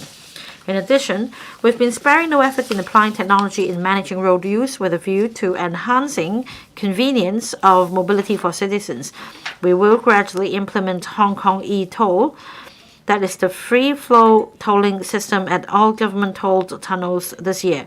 Motorists can pay tunnel tolls with ease using toll tags without having to stop or queue up at toll booths for payment, thereby saving time and enjoying convenience. The The Transport Department has been actively promoting the smart mobility initiatives, among which installation of traffic detectors, collecting real-time traffic data along strategic routes and major roads, new generation of on-street parking meters, pilot real-time adaptive traffic signal system, and automated parking system have gradually commissioned. Besides continuing enhancement of relevant initiatives and implementing Hong Kong e-toll, the government also plans to progressively extend the real-time adaptive traffic signal system to suitable junctions. Looking ahead, we have to embrace innovative ideas and seek breakthroughs on top of the existing transport strategy and introduce new technologies and operating regimes with a view to constructing a safe, reliable, environmentally friendly, and efficient traffic and transport system. We've commenced the Traffic and Transport Strategy Study, TTSS, in December 2021, under which one of the major directions is to optimize the use of limited road space in Hong Kong through harnessing smart transport technologies and big data analysis. We're exploring the implementation of smart motorways in Hong Kong, which will ride on the vehicle-to-everything V2X technology to facilitate the interaction and information transmission between autonomous vehicles and transport facilities, thereby paving the way for the implementation of more flexible and intelligent traffic management in future. The department plans to put forward preliminary recommendations on the TTSS in the second half of 2023, with a view to promulgating a transport strategy blueprint in 2025, aiming at establishing a transport system that is reliable, safe, smart, environmentally friendly, and highly efficient. Like other major international cities, the demand of motor vehicles in Hong Kong will increase in tandem with the continuous growth of population and economy, as well as the improving quality of living of the citizens. Citizens' decision to buy or own a vehicle depends on multiple factors, including the overall economic situation, personal and household needs, price and supply of vehicles, or even investment opportunities in the market. Hence, it is difficult for us to precisely predict consumer behavior and the number of motor vehicles in the future. Recently, the growth in the number of licensed private cars has declined. We will continue to closely monitor the changes in the overall vehicle fleet size and adopt a multi-pronged strategy through continuously improving transport infrastructure, enhancing public transport system, promoting smart mobility, and establishing highly efficient transport system with a view to alleviating traffic congestion in Hong Kong. Mr. Andrew Lam. Thank you, Mr. President. In the Secretary's reply, the Secretary talks about the TTSS Traffic and Transport Strategy Study, and one of the major directions is to optimize the use of limited road space through harnessing smart transport technologies and big data analysis. I really appreciate that. But my question is this. On this basis, will the government take a further step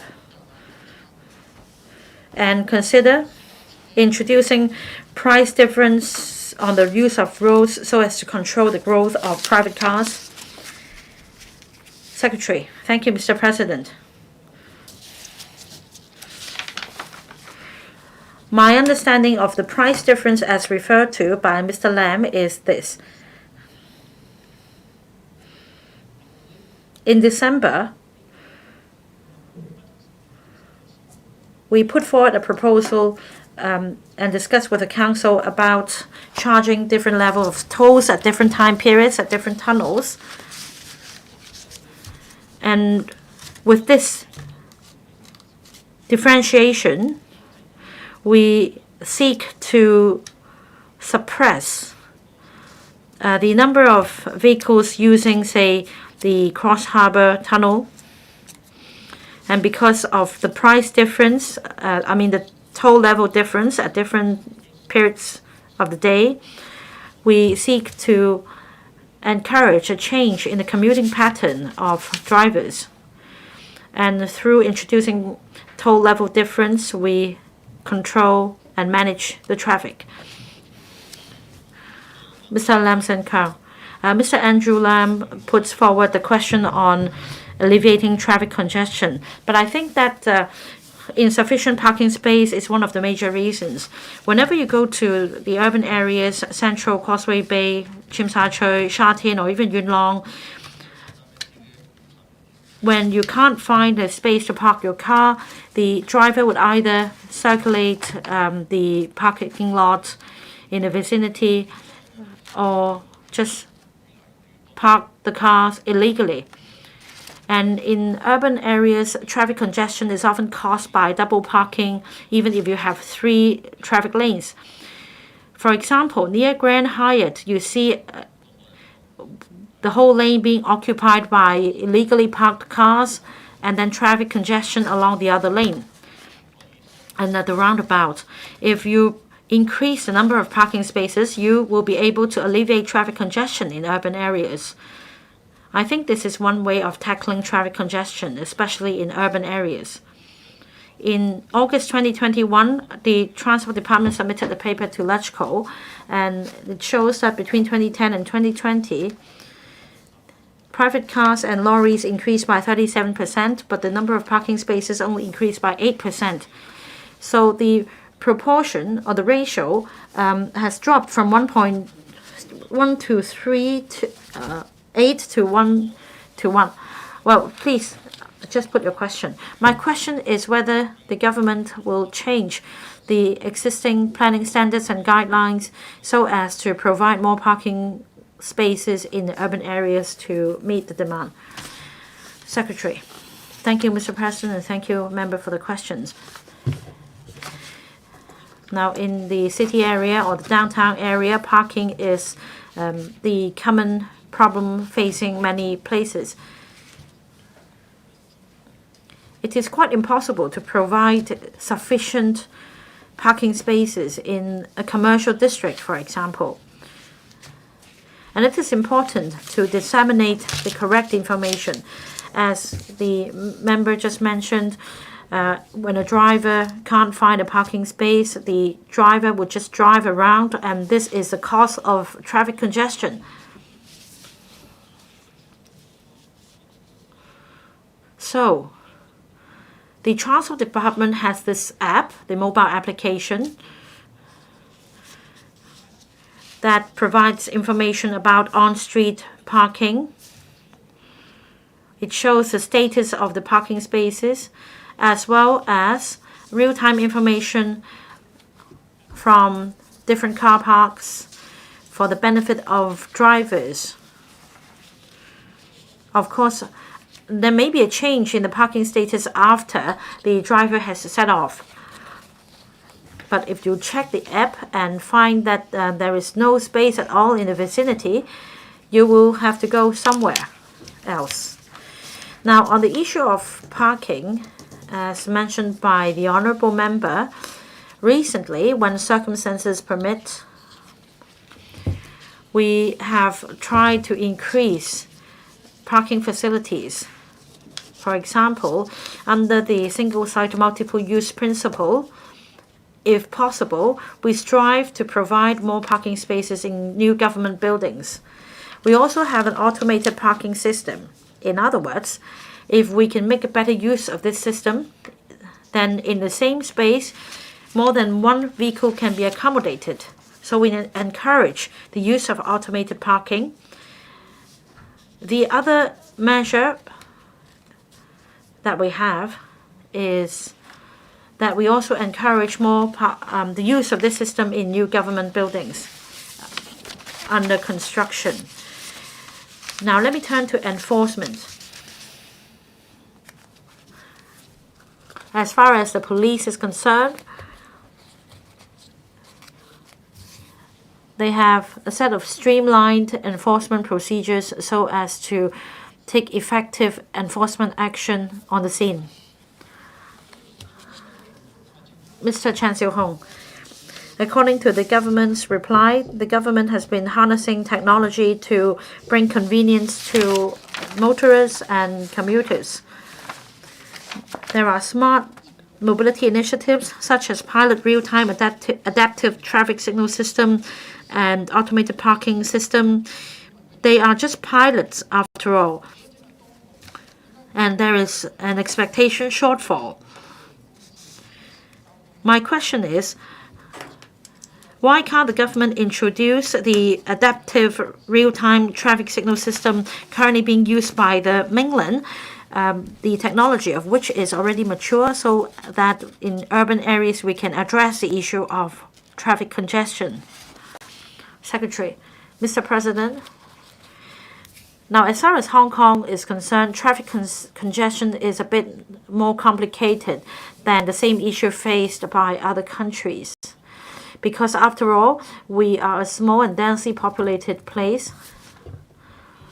So,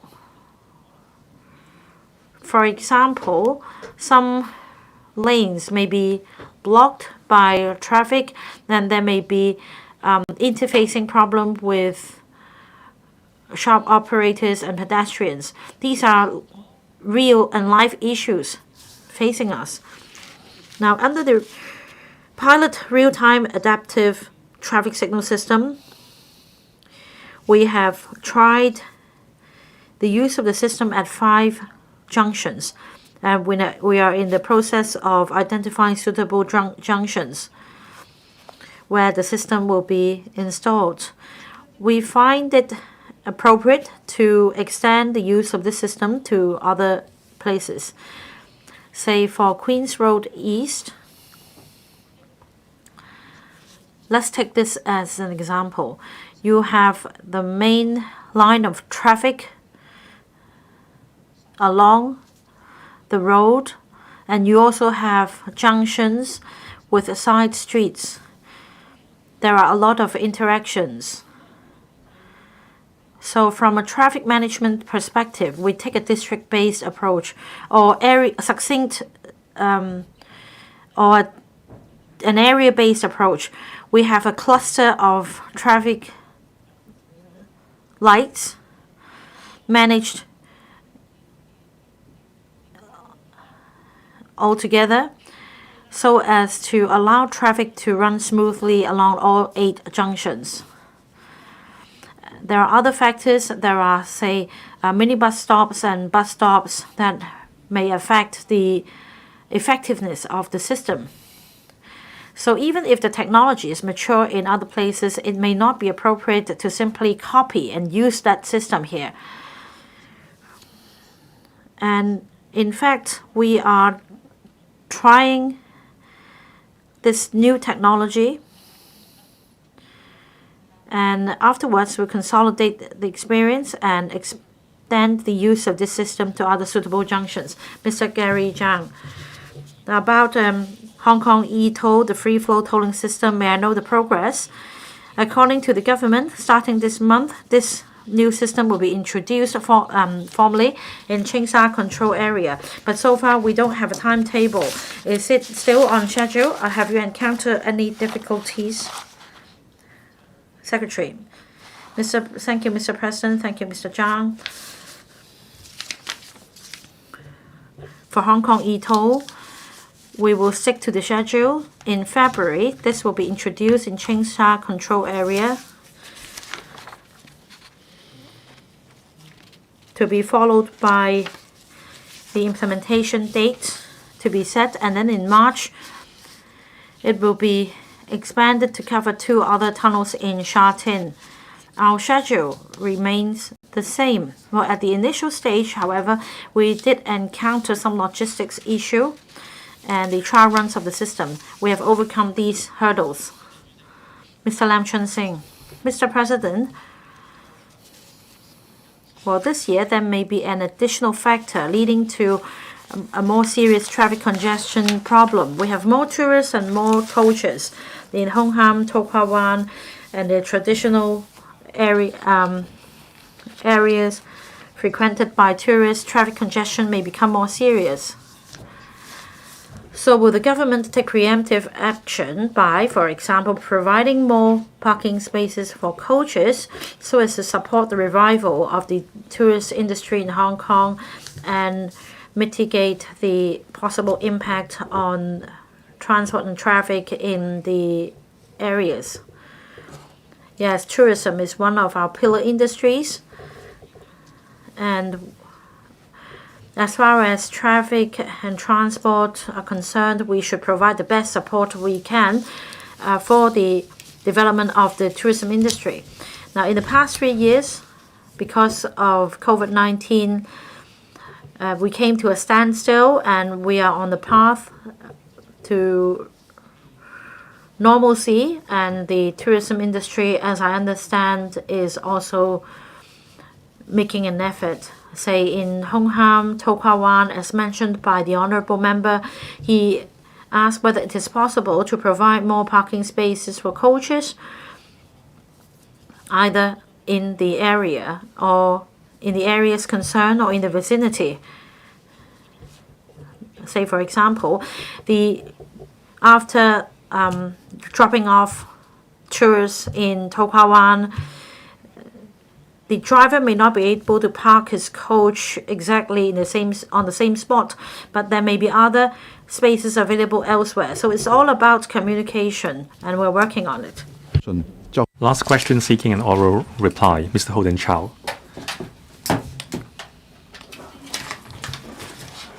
Mr. Holden Chow, is your mobile phone in your pocket? My apologies. President, the funding scheme to support transitional housing projects by non-government organizations, or the funding scheme, was set up in June 2020, and the subsidized projects concerned are being completed one after another. In addition, the government plans to develop a large amount of light public housing, or LPH, to improve the living environment of members of the public living in inadequate housing, including residents currently living in subdivided units, or the SDUs. In this connection, will the government inform this council, one, of the ratio of transitional housing units constructed under the funding scheme allocated to persons who are waiting for public rental housing, or PRH, to those allocated to persons who are not waiting for PRH, as well as the occupancy rate of transitional housing, and set out the relevant information in a table by subsidized project. 2. Whether it will consider providing more concessionary measures for SDU tenants moving to transitional housing or LPH in the new territories, including giving priority consideration to such persons in respect of jobs which the government will take the lead to create locally. Example, outsourced cleaning or other frontline jobs so that they can take up employment locally, thereby increasing the incentives for SDU tenants to move to such housing. And 3. Whether it will consider taking other measures to incentivize members of the public in need to live in transitional housing, or LPH, in the new territories. If so, of the details. If not, the reasons for that. Secretary for Housing. President, as at the end of September 2022, there were approximately 135,500 general applications for public rental housing, or PRH, and the average waiting time was 5.6 years. Both the 30,000 light public housing, or LPH units, and 20,000 transitional housing units serve to provide short-term accommodation options to needy families currently living in inadequate housing. They are complementary to each other and will not create vicious competition. Our reply to the three parts of Mr. Holden Chow's question is as follows. 1. As at the end of January 2023, the government has identified land for providing over 20,000 transitional housing units, of which 6,900 have been completed, including about 800 rooms in hotels and guest houses provided under the pilot scheme to subsidize using rooms in hotels and guest houses as transitional housing. About 9,500 more units are expected to be completed by the end of 2023. Among them, since the implementation of the funding scheme to support transitional housing projects by NGOs in June 2020, the Assessment Committee for the funding scheme has approved the funding applications of 43 projects in total, of which 9 projects have already been put into service, providing about 4,400 units. The ratios between Category A tenants, that is, those who have waited for traditional PRH for not less than 3 years, and Category B tenants, that is, other categories, as well as the occupancy rates of the projects are set out in the annex. As at the end of January 2023, the occupancy of the 9 projects is generally satisfactory. Projects in urban areas or near public transport hubs had an average occupancy of over 90%. The occupancy of projects in the new territories was close to 70%. The occupancy of transitional housing projects varies from time to time. For example, processing and vetting of applications for larger projects often take a longer time, and a number of tenants have also moved out after being allocated PRH flags, which necessitated the recruitment of a new batch of tenants. Regarding LPH, projects in the urban area will provide more large units to address family needs, while those in the new territories will provide more small units to cater for the needs of different applicants. Together with the Transport Department, we have been proactively knocking out the necessary ancillary transport arrangements for various projects, such as the addition of suitable alighting and boarding facilities and enhancements of public transport services for the projects in the new territories.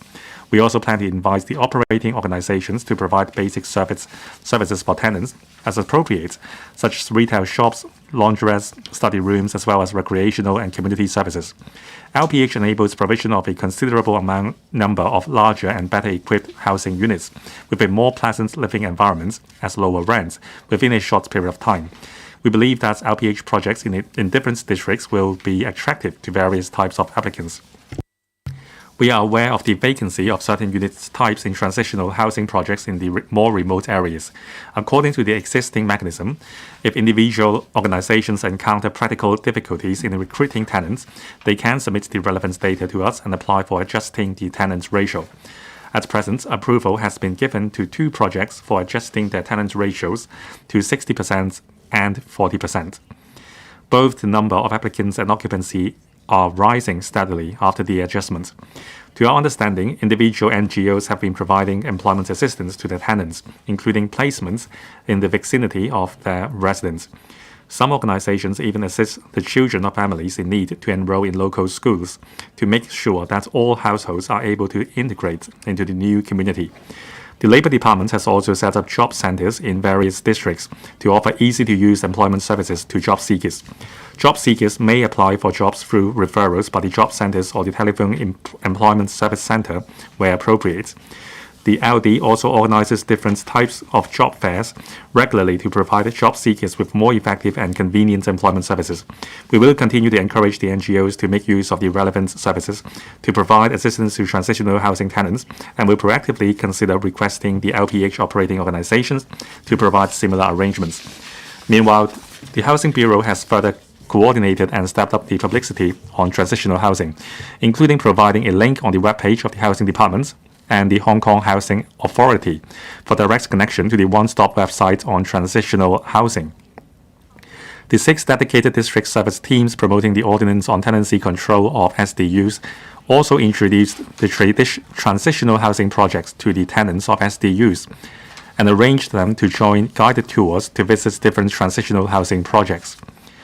Moreover, an information counter of transitional housing has also been set up in the HA Customer Service Center so that the operating organizations of transitional housing can more directly get in touch with those in need who are waiting for PRH. Furthermore, the Housing Bureau will launch a central common application form shortly to coupled with the information on the one-stop website, which will facilitate submission of applications by the public. At the same time, we will actively explore how to establish a central and unified platform.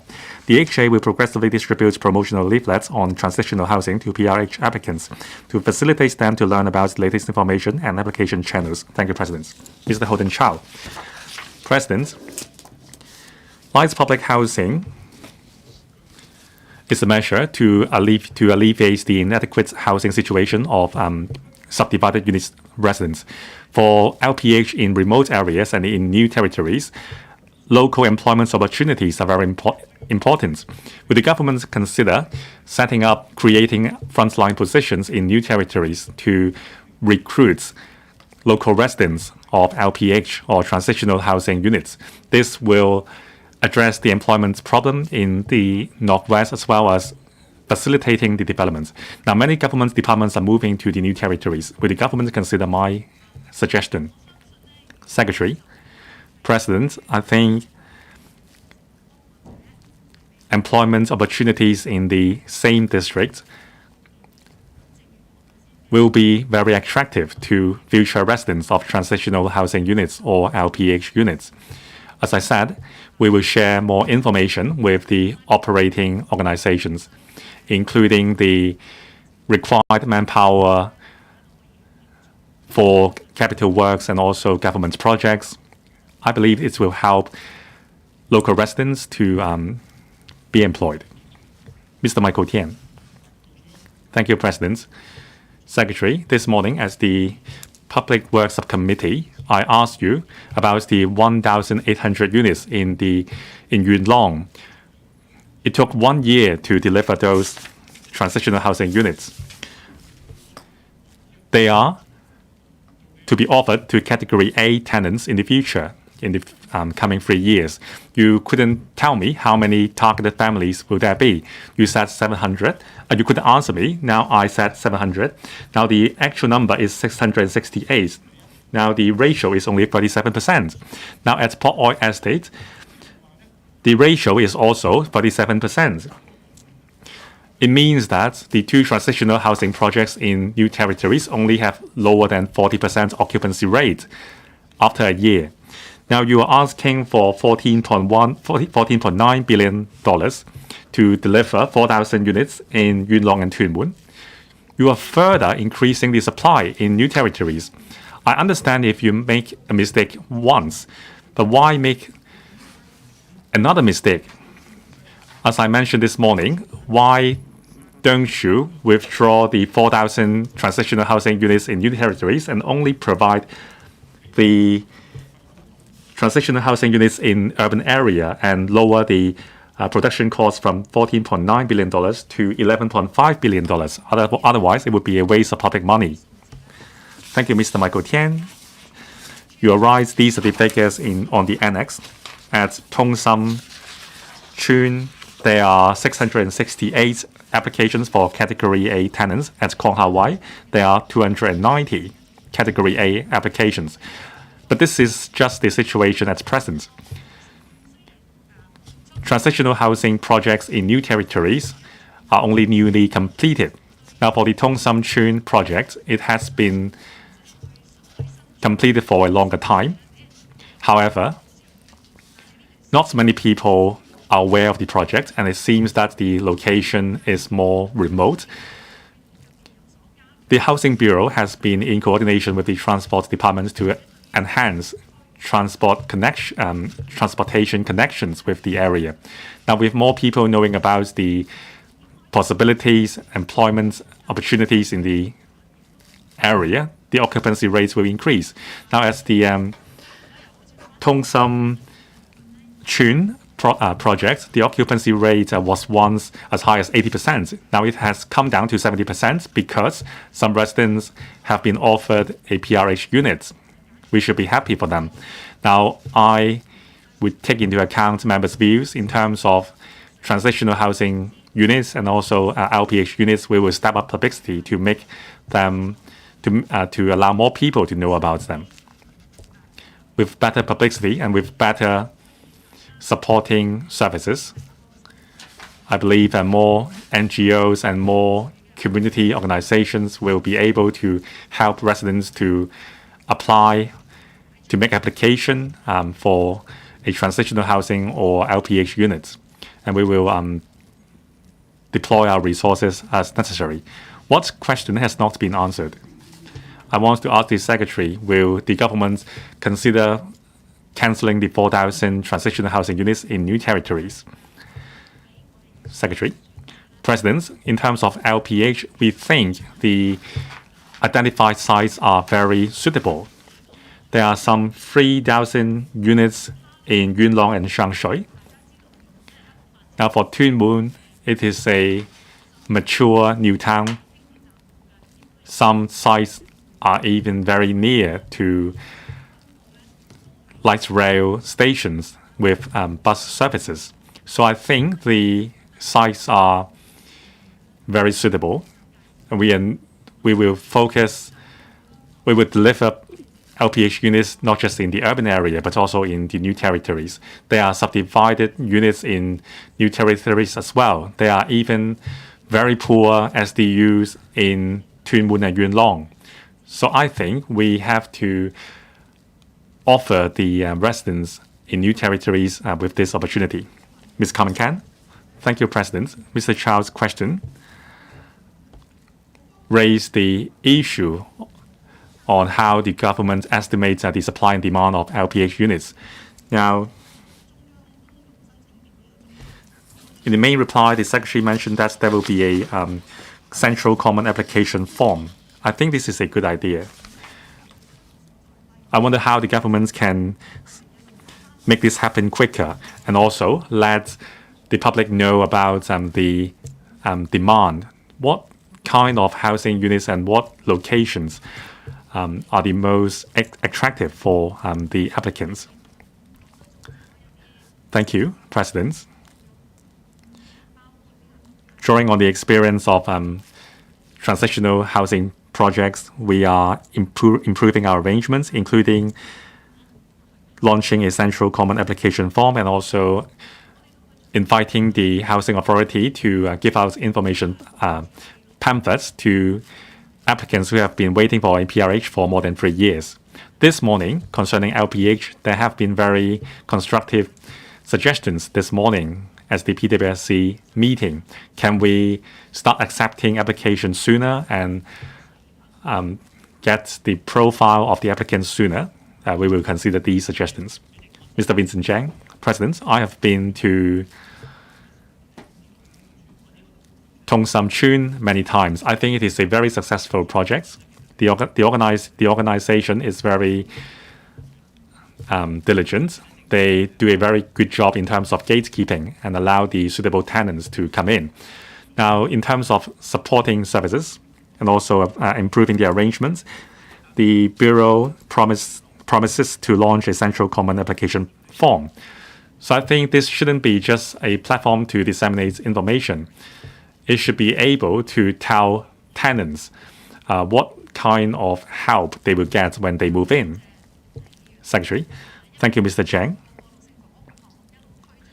We have been implementing our transitional housing projects. There are many projects which are just newly completed. All the while, we are drawing experience from these projects and we are listening to suggestions to improve. Pamphlets and information packages would be sent out to PRH applicants waiting for more than 3 years. So before June, we will start mailing these information pamphlets. We will even create video footages of transitional housing, even if you can't visit these units in person. So we are willing to try different ways to publicize our project. And like Mr. Winston Zhang said, if you have been to Tung Sam Chun, you would find it a very attractive project. I was also there as the tour group. You could see how potential tenants' eyes light up when they saw the LPH units. So I hope more projects will be completed to help people in need. Mrs. Regina Ip. Thank you, President. Secretary, my apologies. Yesterday, I was otherwise engaged, so I wasn't there with you as the tour of the Kai Tak LPH. According to my colleagues, the site is quite remote from the residential areas, so there will not be the issue of view blocking.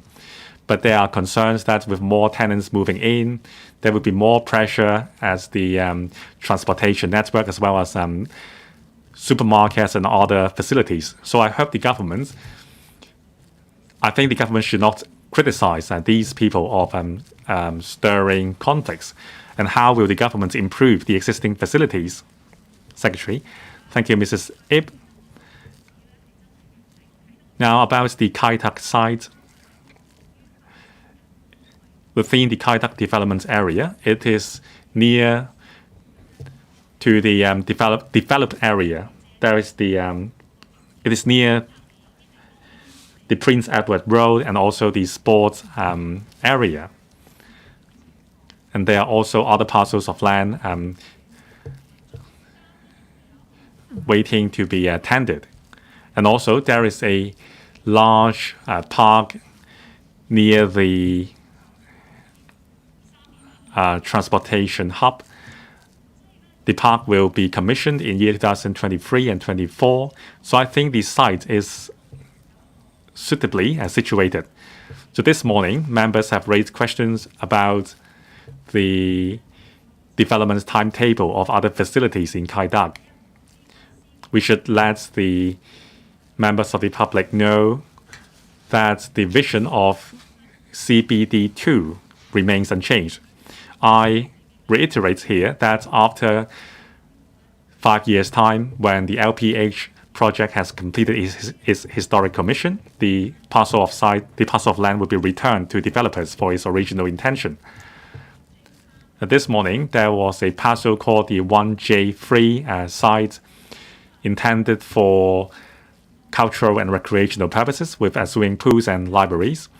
The Culture, Tourism and Sports Bureau will explore advancing the projects so that the projects can start in the first 5 years period. The government will implement the development of other supporting facilities in Kai Tak in tandem. Mr.